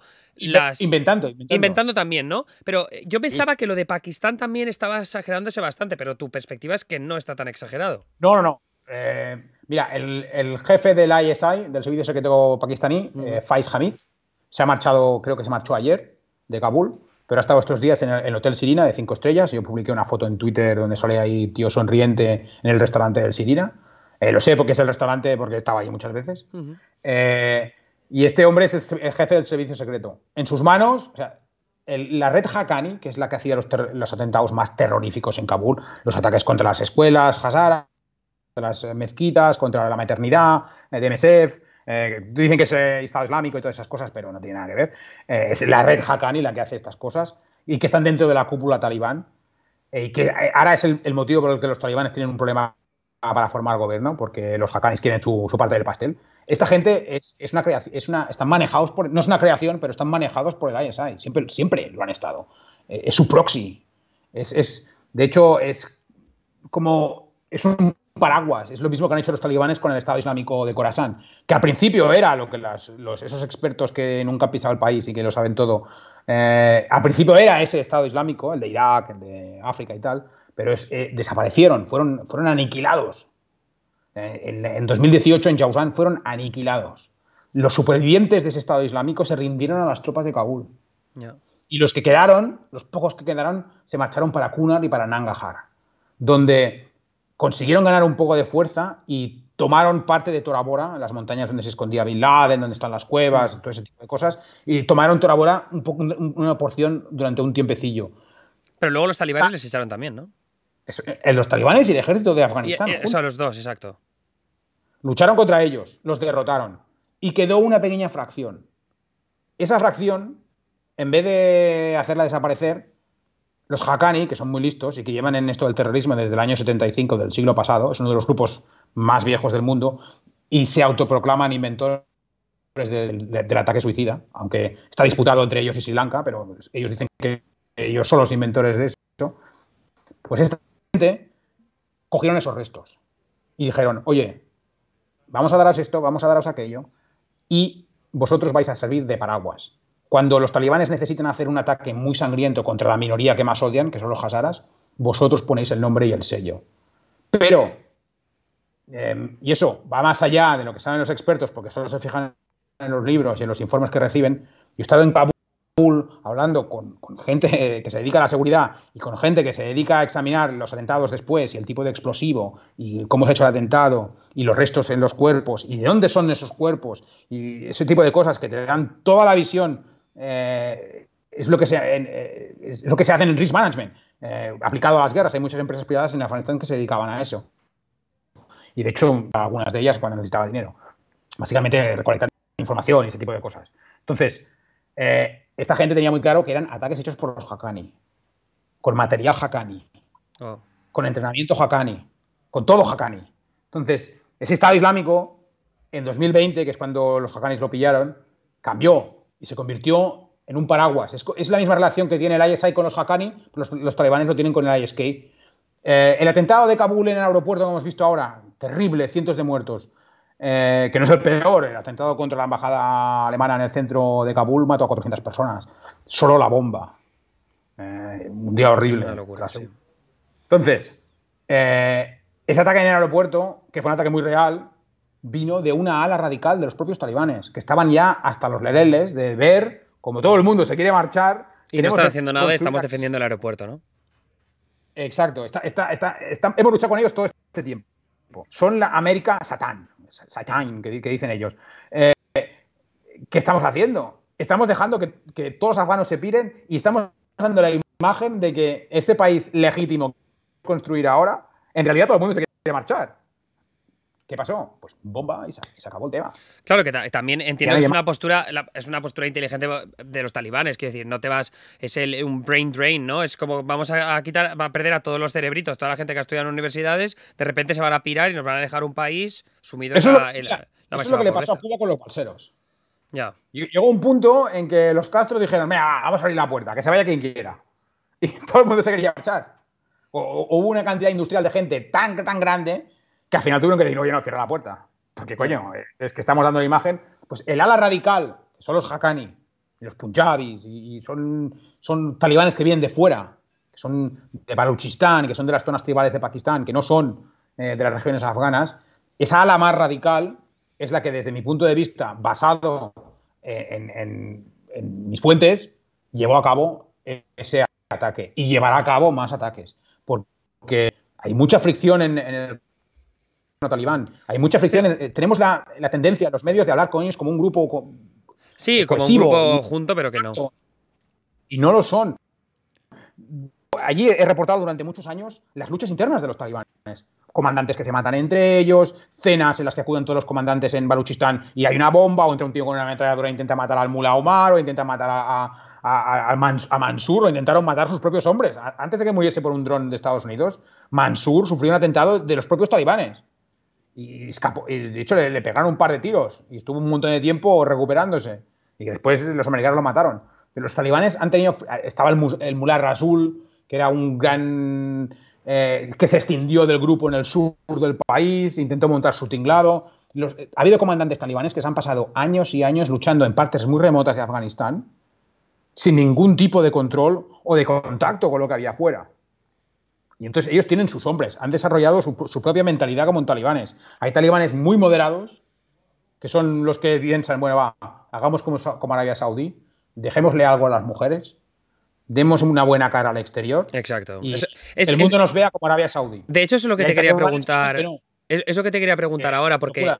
conociendo un poco esa batalla interna que hay también de facciones dentro de los talibanes, una de las preguntas que nos hacemos muchos desde fuera, viendo todo lo que está pasando en Kabul, pero también lo que debe estar pasando en el resto de provincias, que quizás no nos están contando tanto, y esto es una pregunta que te ha hecho también uno de los espectadores de los Maricopers, que es Denis V83, que preguntaba por lo del mercado del opio, que es uno de los compromisos, ¿no?, que había encontrado la administración de Trump con los talibanes, es apartad del mercado del opio y dejad de buscar coordinación con grupos terroristas como puede ser Al-Qaeda o como puede ser el Estado Islámico. ¿Cuál es tu perspectiva de qué es lo que están haciendo realmente? ¿Hay coordinación con grupos terroristas? ¿Va a seguir habiéndola?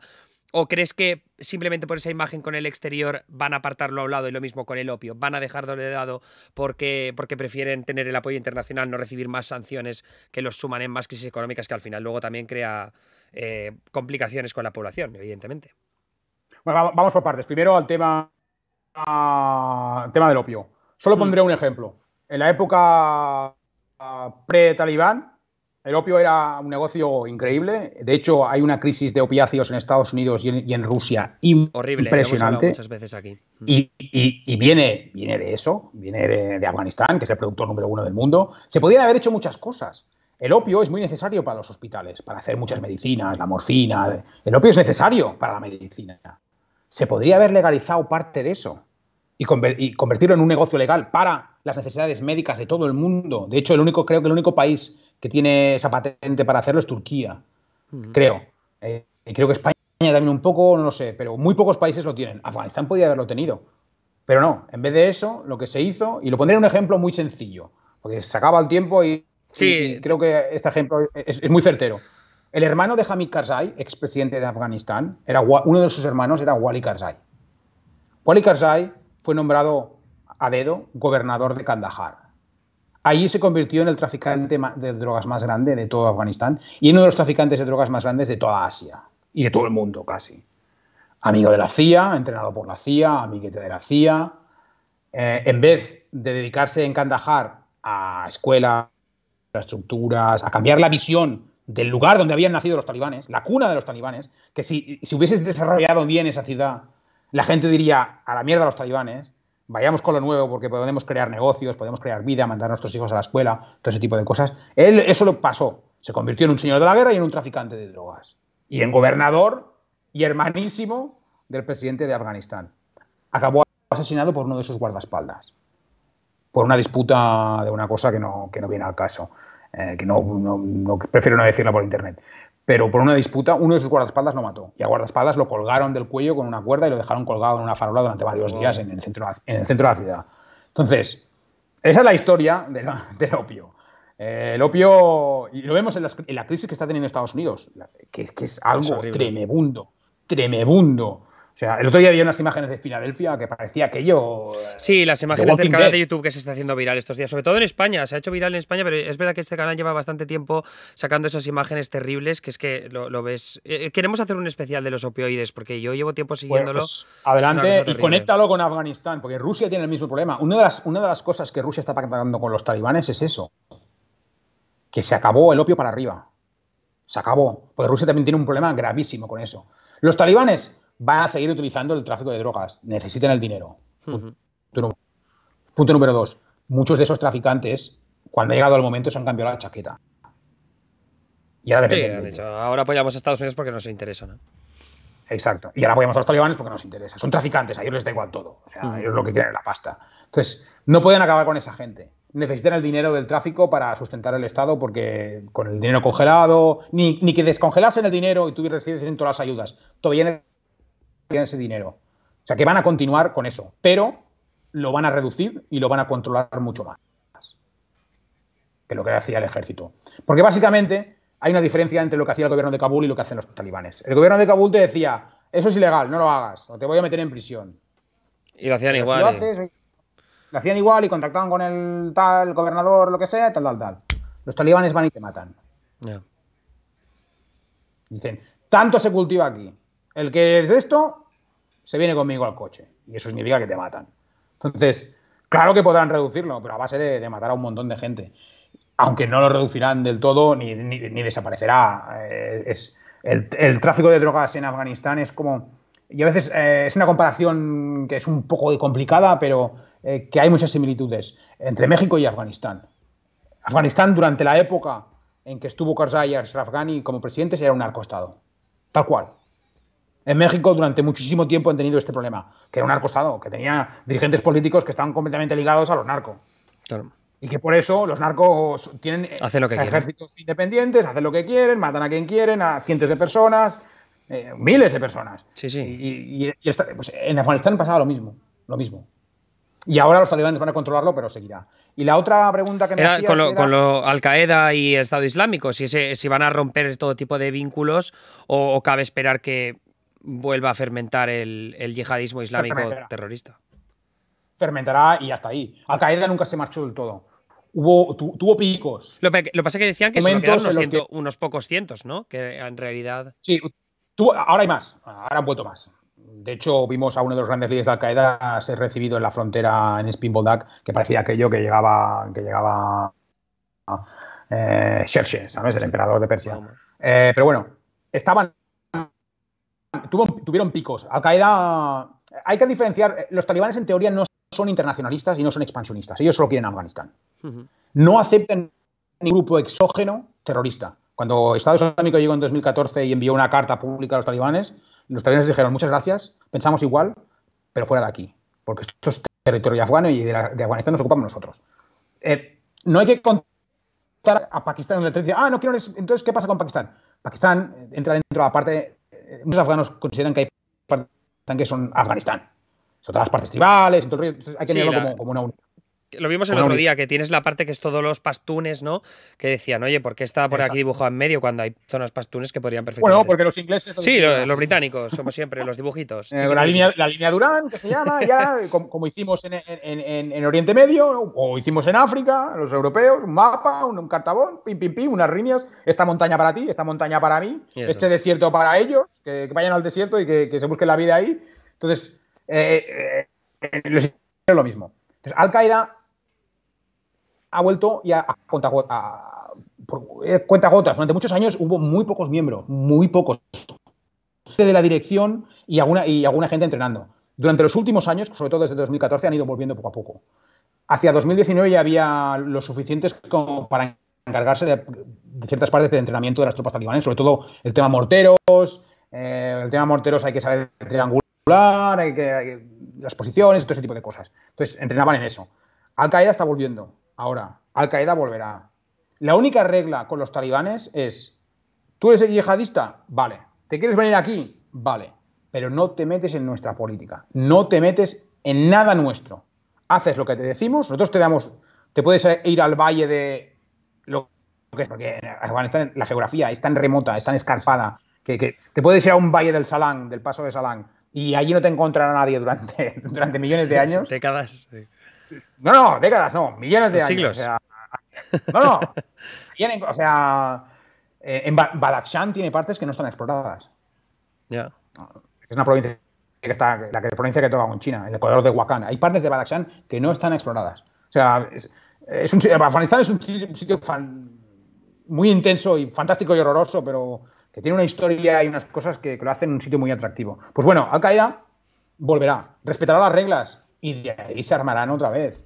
El Estado Islámico, tal y como lo conocemos en Irak y en Afganistán, no. Y los que lo intenten acabarán asesinados por los talibanes. Tendrán siempre, cuando los talibanes necesiten ayuda internacional, harán lo que hacía el gobierno de Kabul. Lo mismo que hacía. Muchos de los ataques... el gobierno de Kabul, cuando necesitaba dinero de Estados Unidos, decía, en los últimos años, cuando decían talibán, los americanos les decían, déjame en paz. Me da igual. Decía Estado Islámico, toma dinero. El gobierno de Kabul eso lo utilizó muchísimo. Y de ahí viene mucho del mito del Estado Islámico y de su potencial en Afganistán. Pues los talibanes harán lo mismo. Porque los talibanes, desde mi punto de vista, no es que vayan a pactar con Estados Unidos, es que ya lo han hecho. es que el secretario Pompeo, el exsecretario de Defensa bajo el expresidente Donald Trump, ya lo hizo. Lo que firmó en Doha, que no sabemos lo que firmó, nunca hemos visto la letra pequeña, no fue un pacto con los talibanes para ver cómo era la diplomacia. Fue una rendición, en toda regla. Y eso es lo que yo creo que ha pasado, según las fuentes que yo tengo también dentro del ejército de Estados Unidos y fuentes de inteligencia de Estados Unidos. Algo se firmó. Y se firmó una rendición, seguramente por pasos, para que los americanos pudiesen sacar todo lo que quisieran, gente, etcétera, etcétera, y el poder de la manera menos violenta posible. Trump perdió. Y el plan de Trump era darle el país a los talibanes, convertirlo en Arabia Saudí, sacar a China de los contratos de las materias primas de Afganistán, que ese es el punto de todo, porque ahí hay litio, hay cobre, hay gasolina, hay diamantes, hay oro. La lista de minerales es impresionante. Están por explotar. Entonces, sacas a China de esos contratos, te haces amigo de los talibanes como de Arabia Saudí y, al igual que con la relación de Arabia Saudí, petróleo, pues en este caso, pues litio, cobre, cobalto, todas las cosas que hay allí. Ese es el plan Trump. Iba en esa dirección. Y pues yo lo que creo que Pompeo firmó es una rendición en toda regla, que no se le informó a los afganos. De hecho, compañeros afganos periodistas, a mí tienen muy buenas fuentes, a mí me han dicho que Khalilzad, que era el enviado especial de Trump a Doha, y que después también hizo las mismas funciones con el presidente Biden de ahora, llamó a comandantes afganos en Kandahar, en Herat, en Mazar, y les dijo, no luchéis. Hostias. No os enfrentéis. Ya está. Pactad y os perdonará la vida. Algunos pactaron y murieron, y otros pactaron y les perdonaron la vida. Eso es lo que a mí me llega. De fuentes a las que yo me creo y que vienen de sitios de mucho peso. Entonces, Trump pierde. Trump no se esperaba perder, de ninguna manera. Pero Trump pierde. Biden hereda todo este tinglado. Biden había sido siempre contrario a seguir en Afganistán. De hecho, en 2008, cuando era vicepresidente de Obama, y Obama montó la última gran ofensiva en Helmand para intentar conquistar militarmente finalmente el país, y fracasó estrepitosamente. Hay una película en Netflix muy graciosa de Brad Pitt, que se llama War Machine, que va sobre ese tema. Es una película bastante... Se acerca un poco bastante a cómo fueron las cosas. Además, tuve el placer de conocer a ese general en cuestión. Entonces, se acerca bastante a cómo fueron las cosas. Y el artículo de Rolling Stone era completamente cierto. O sea, todo ese tipo de cosas. Entonces, Biden hereda eso de Trump. Biden no quería estar en Afganistán. Así que Biden decide, vamos adelante con el plan. Se le cuenta todas las otras cosas que Trump tenía en cuenta, que era como el tema de China, el tema de las materias primas, todo esto. Biden simplemente quería marcharse ya. Se acabó. Llevamos 20 años aquí. Nos hemos gastado miles de millones de dólares. Hemos perdido a 3.000 tíos. Heridos miles. Mentalmente hay gente...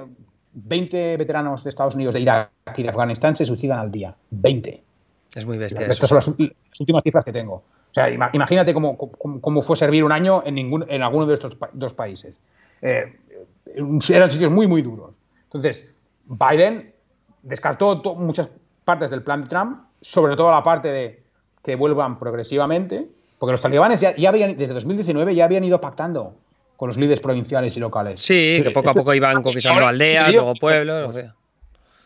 Los pactos en Afganistán se hacen a través de shuras, que son consejos de ancianos. O sea, un pacto en Afganistán tarda semanas, meses, porque hay que discutir esto, lo de esto, y el río, el lago. O sea, son hasta los detalles. Entonces, esos pactos de los talibanes con los líderes locales y provinciales no sucedieron en 24 horas. Desde el 2019, desde el tema de Doha, iban haciéndolo poco a poquito. Lo que nadie se esperaba es que Biden sacase a todo el mundo tan rápido, creando un vacío, como lo que pasó en Bagram, creando un vacío que los talibanes supieron aprovechar muy rápido. El ejército afgano, perdido completamente en todo, dijo, oye, voy a luchar por el que está en Kabul robando millones, voy a luchar por el que ha robado las elecciones 2 veces, voy a luchar por esto, voy a morir por esto, voy a morir por aquello. No. Pactaron también el ejército. Los comandos no, los comandos siguieron luchando hasta el final. Y de hecho, ahora mientras hablamos, están luchando en el Panjshir, que es el último reducto que está ya a punto de caer, pero quién sabe. Quién sabe, a lo mejor aguantan. Pero al marcharse así, Biden precipitó lo que hemos visto, ¿no? Una evacuación que sí, puede ser la más grande de la historia, creo que es una de las más grandes de la historia, eso es cierto, pero fue un fracaso absoluto. De hecho, hay todavía ciudadanos norteamericanos en Afganistán. Todavía más de 100 ha dicho la Secretaría de Estado, sí. Están en manos de los talibanes y que van a negociar y van a sacar todo lo que puedan para que esta gente van a exprimir el limón hasta el final. Porque hay muchos aspectos de la presencia norteamericana en Estados Unidos, en Afganistán, de los que no se hablan. Hablamos del ejército, hablamos de los periodistas, hablamos de la gente humanitaria, pero no hablamos de los misioneros. Había un montón de misioneros norteamericanos, cristianos, baptistas, Ostras. sobre todo en la provincia de Bamiyan, que está en el centro del país. Pero yo me acuerdo de coger avionetas muy pequeñas de estas que dices, madre mía, cómo me he montado aquí, para ir entre los valles y llegar hasta Bamiyan, que es una baja, entrar con una avioneta es todo, si hay mal tiempo todavía peor. Cada vez que me cogí un avión había por lo menos una o dos familias enteras de norteamericanos, hablo con padre, madre, a media de 30 a 35 años, hijos pequeños y bebés. Y se iban a Bamiyan a llevar la palabra de Dios. Y hay una gran... Ahora no sé dónde andarán, supongo que la mayoría los habrán sacado, pero todavía quedarán de estos. Y de estos, seguro que de esos 100, que yo creo que son más de 100, muchos son de estos. Y nadie nunca ha hablado de los misioneros norteamericanos en Afganistán, que es un tema... Es una locura absoluta, porque a muchos los mataban. De hecho, me acuerdo a una de las misioneras norteamericanas, la ejecutaron en la calle, en Kabul, le pegaron un tiro en la cabeza, tal cual. Eso fue en 2010, creo. Pero nunca nadie ha contado su historia. De hecho, a veces en ONGs cristianas han decapitado a gente, eso en el centro de Kabul. O sea, unos temas horribles. Pero los americanos la han montado tan mal que el No Man Left Behind, tan famoso en sus películas... No dejes a nadie atrás, nada. Perdón, no dejes a... No, sí, te lo traduzco solo por poner contexto. Sí, se me olvida. Eso totalmente incierto. Han dejado a sus aliados. Han dejado a las parlamentarias diputadas afganas. O sea, a los de la Universidad de Afganistán, que la American University of Kabul, que los han dejado también atrás. Todos tirados. Y esos serán los líderes del mañana. Claro. Estados Unidos tiene un dineral impresionante en esa universidad y en formar a esa gente. Una gente, ese era el espíritu del mañana. Cuando la gente dice, es que Afganistán siempre ha sido igual, nunca iban a cambiar, en el fondo son todos talibanes. No, hay muchos talibanes, sí. Hay mucha gente muy machista y muy chauvinista, sí. Hay mucho asesino, sí. Pero también aquí en este país, en España y en Estados Unidos y en Francia y en todas partes. Pero esa parte de juventud era la que iba a cambiar las cosas. La democracia es una planta muy débil y que necesita mucha agua y mucho tiempo y muchos cuidados y cualquier cosita la puede matar, cualquier cosita. Pero esa gente, ellos eran las semillitas. Porque yo recuerdo hablando con afganos que me decían, mira, la gente ve a Afganistán como un país que nunca va a cambiar, pero eso no es verdad. Lo único que tiene que cambiar es que cuando las generaciones de la guerra civil ya no estén entre nosotros, es decir, cuando sus padres y abuelos estén muertos y ellos sean los padres y abuelos, nosotros habremos crecido en una sociedad que tiende hacia la igualdad o que aspira, porque la democracia afgana era de todo menos una democracia, pero que aspiraba a eso. Había una constitución sobre la que se podía construir, con décadas y con mucho trabajo, pero esas eran las semillas que iban a construir eso. Esas son las semillas a las que Biden ha cerrado la puerta, ha abandonado a su suerte y...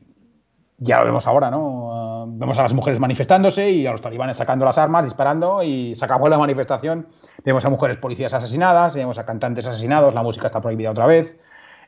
Vemos fotos ridículas de la Universidad de Kabul está dividida por hombres y mujeres y hay una cortina, es una foto que ha salido hoy en varios medios, una cortina que ya... Eso es postureo puro y duro de decir, mira, no lo estamos haciendo... Es propaganda. Sí. Es una de las cosas que yo no entiendo ahora. Los medios están comprando propaganda directa de los talibanes.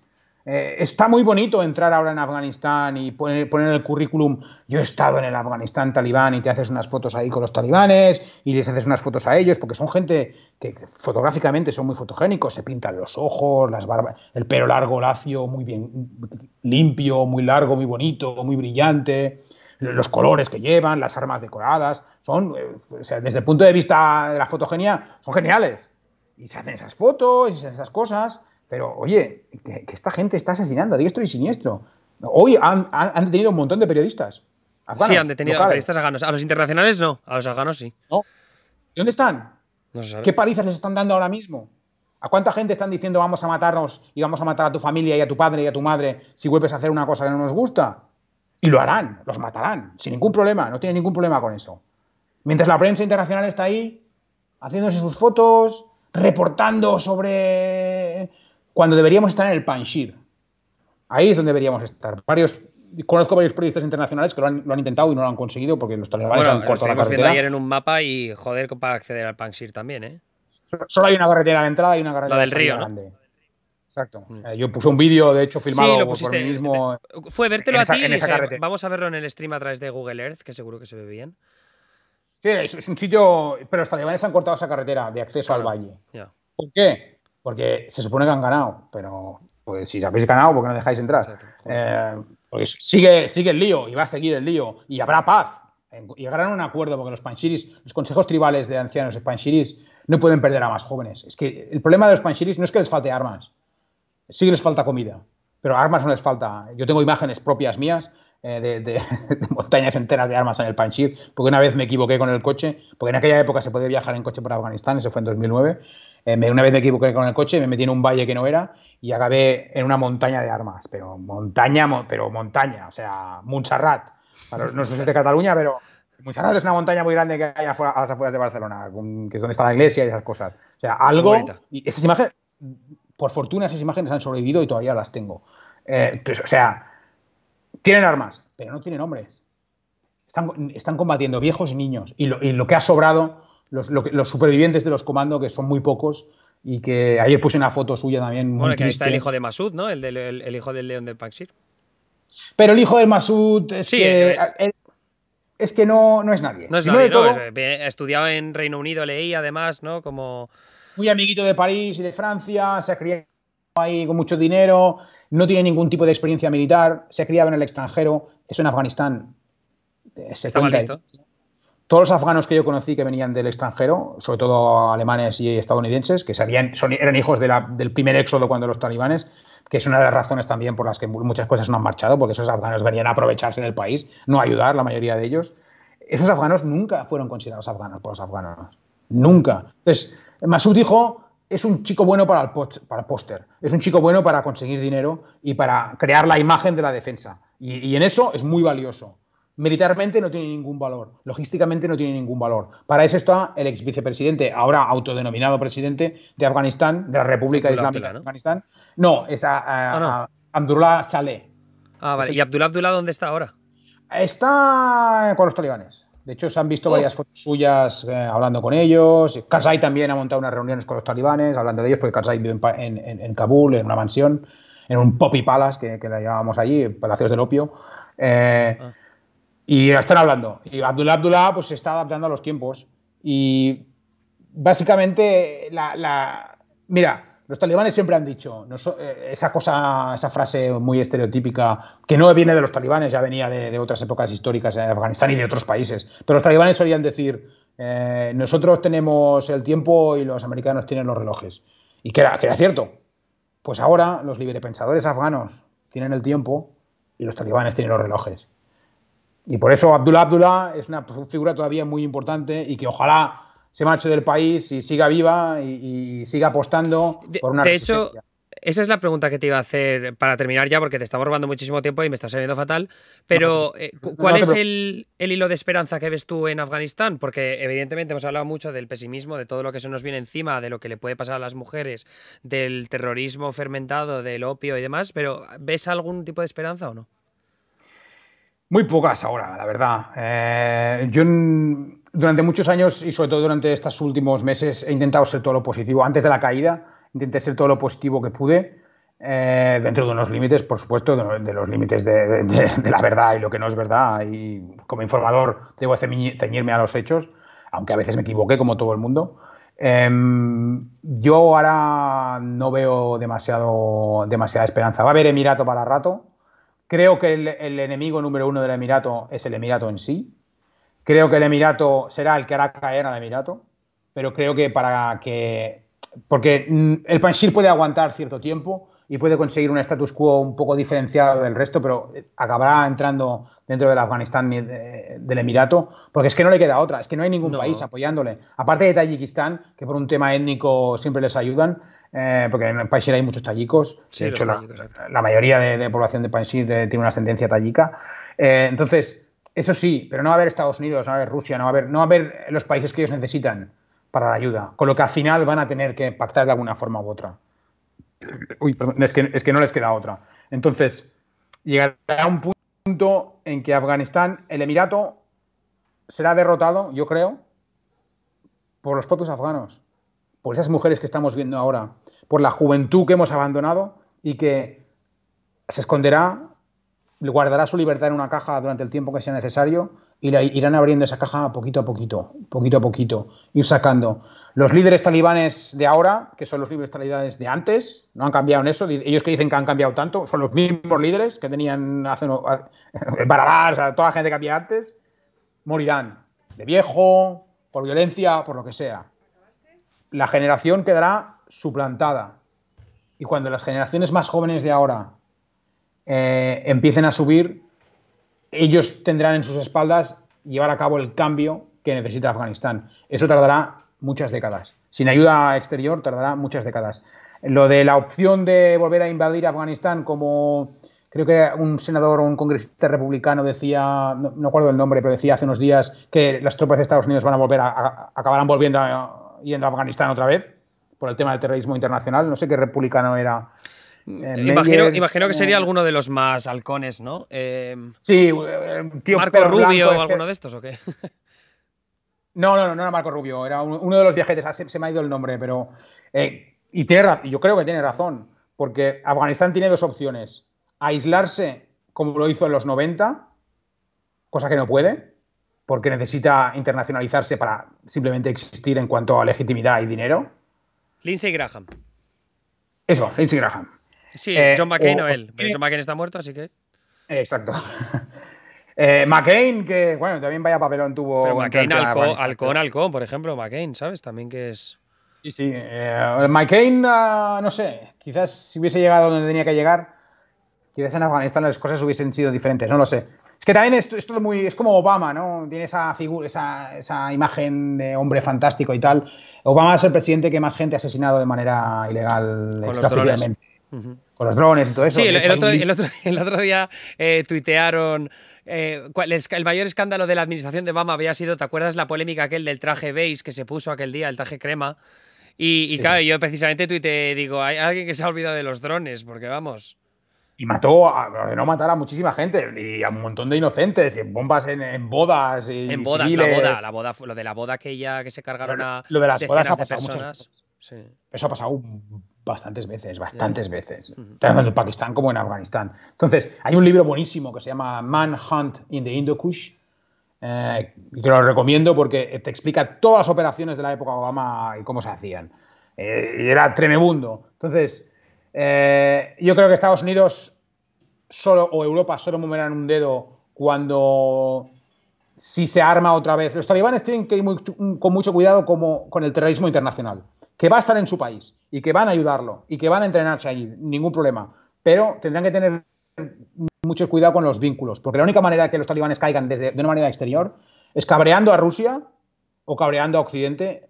Y por cabrear me refiero que haya grupos que pongan bombas en nuestras casas, en nuestras calles, en nuestras ciudades y que maten a un montón de blanquitos o de occidentales, de otras razas, que es lo que más nos preoca. Sí, porque en Kabul es lo de siempre, que dentro de 2 meses no salían las noticias, herían a una occidental y era portada. Entonces, cuando empieza a llegar eso, quizás, desde el punto de vista interno, creo que el Talibán y el Emirato va bastante tiempo, pero creo que el Emirato propiciará su propia caída. ¿Cuándo? Cuando esas generaciones jóvenes digan se acabó. Oye, miremos la historia de Europa. Ahora tenemos democracias y somos libres y tal, pero hemos tenido guerras religiosas como la guerra de los 100 años o la guerra entre protestantes y católicos que duró muchísimo tiempo, que masacres absolutas como la masacre de París. Hay una peli fantástica. Digo siempre películas porque a la audiencia joven le gustan más las pelis. Pero también puedo hablar de libros. La Reina Margot, una peli que recomiendo, que es una masacre que hubo en París. O sea, hemos tenido la Segunda Guerra Mundial. O sea, oye, que tenemos nuestra parte de locura también. Los afganos tienen que llegar a esas conclusiones de libertad y democráticas Por su propia por cuenta. por su propia cuenta. Tienen la experiencia que han tenido con el fracaso internacional, pero hay unas semillas, Al menos hay tiene una unas, base. exacto, sí. Y ya existía antes, ¿eh? Que la gente tiene la visión esta de Afganistán siempre así. Afganistán era el país más avanzado, en los años 20 y 30 era el país más avanzado de casi de toda Centroasia. Afganistán tenía un puente aéreo con Berlín en los años 40.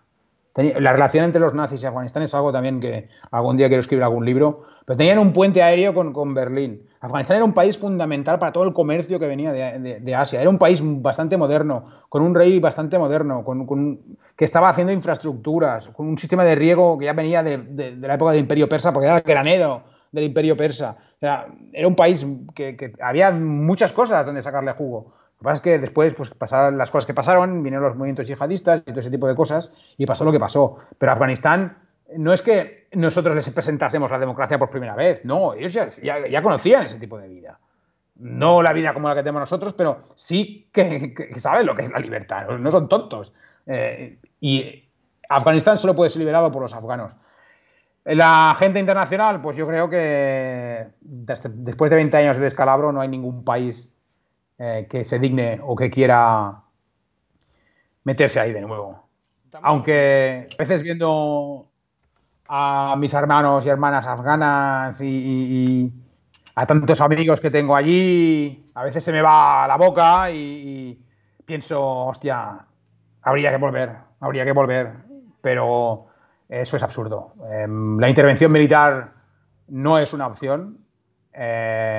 Lo único que hay que es nutrir a esos afganos librepensadores, ayudarles en todo lo que se pueda y que ellos mismos, a costa de sus vidas, hagan ese cambio. Al igual que, oye, Francia tuvo su momento de la Bastilla, pues esperemos que algún día Afganistán tenga su Bastilla, Sí, ¿no? que pase algo parecido. Pues, Amador, cruzamos los dedos para que sea así. No sabemos si quizá con ayuda internacional, que también sería positivo. Pero lo que sí que voy a decir es que primero muchísimas gracias porque te has quedado mucho más tiempo del que yo te había solicitado. Y Un placer. la gente, quiero que sepas que la gente está muy encantada y han dicho palabras muy bonitas. Te podría leer algunos de los comentarios. Una entrevista muy potente, información en crudo y directa, sin tapujos, muy variada dentro del tema del periodismo internacional. Brutal, dice Scribansen. Muy buena entrevista, gracias. De largo, una de las mejores entrevistas que he visto en los últimos tiempos. O sea, hay muchos comentarios así, te los puedes repasar cuando quieras en el stream. Cuando te metas en Twitch podrás seguir la entrevista en directo y leerlo. Aún así, quiero que le escribáis por Twitter y se lo digáis en persona, por favor, que seguro que lo va a agradecer, y que le sigáis, Amador Guayar, ahí en Twitter. Y luego que compréis su libro, que seguro que es la mejor forma de apoyarlo para que puedas volver a irte cuando quieras. Yo prefiero que no te vayas porque no te pongas en riesgo, pero entiendo que es el gusanillo ese de seguir contando la historia de los afganos, que es algo que queremos seguir y sobre todo que la cuentes de la forma tan increíble que lo has contado hoy. Así que desde aquí te doy las gracias, Amador, y espero que vuelvas en un futuro también. Bueno, muchísimas gracias a ti por invitarme y a los que estáis escuchando y viendo esto, gracias por estar ahí. Yo seguiré haciendo lo mío, seguiré cubriendo conflictos y otras cosas y quién sabe, a lo mejor algún día cumplo mi sueño y me ves por la Casa Blanca y vamos a tomarnos una copa en Nueva York. Ahí te espero en Nueva York tomando una copa. Así es. Pues nada, Amador, que vaya todo muy bien y hasta la próxima. Te seguimos por Twitter, ¿vale? Gracias a vosotros y nos vemos ahí fuera. Venga, hasta luego. Pues nada, eso ha sido, pero vamos, ha sido increíble escuchar, o sea, lo que sabe este hombre es impresionante y creo que nos ha iluminado sobre bastantes temas, no solo del periodismo y de las corresponsalías desde España, sino aparte también de la situación en Afganistán y de lo jodido que está todo y que ya estaba antes, que muchas veces no se nos cuenta, ¿no? Que parece todo que sea muy rositas y tal, pero no lo es en absoluto. Por favor, hacedme el favor de seguirle en Twitter y de enviarle un mensaje, que me va a hacer mucha ilusión y sobre todo le va a hacer ilusión a él. Y nos ha dedicado 50 minutos más de lo que yo le había pedido y eso es muy heavy. Así que... nada, eso es todo por mi parte. Quiero darle las gracias a Carmen, que ha regalado como 7.000 suscripciones hoy. Carmen, muchísimas gracias. Sé también que se ha resuscrito Ebasti69, sé que ha resuscrito Plauder. No sé si me dejo a alguien porque es que no me salen las notificaciones. Me estaba intentando acordar de todos. Cucharo, que se ha suscrito por primera vez, muchas gracias. Y me falta alguien más, pero se me ha olvidado. Es que estoy intentando estar pendiente de todas las cosas, pero no he podido. En cualquier caso, también gracias a todos los que estáis dejando mensajes bonitos, como los que os estoy leyendo. Y nada, a seguir apoyando el trabajo de Neutral, que solo con ese trabajo podemos seguir haciendo estas entrevistas. A ver si llega el día en el que con la suficiente audiencia pues podemos justificar también, invitar a más gente y remunerarlo para que podamos poner nuestro granito de arena a las corresponsalías internacionales. Pero por el momento ya sabéis que lo que mejor podéis hacer es apoyar el trabajo de Amador y de otros corresponsales que han venido aquí de forma directa, ya sea pues a través de sus proyectos o de sus libros. Anyway, gracias a todos por venir. Buenas noches. Hay que irse a dormir ya, que son más de las 12 en España. Bona nit a todos. Adiós.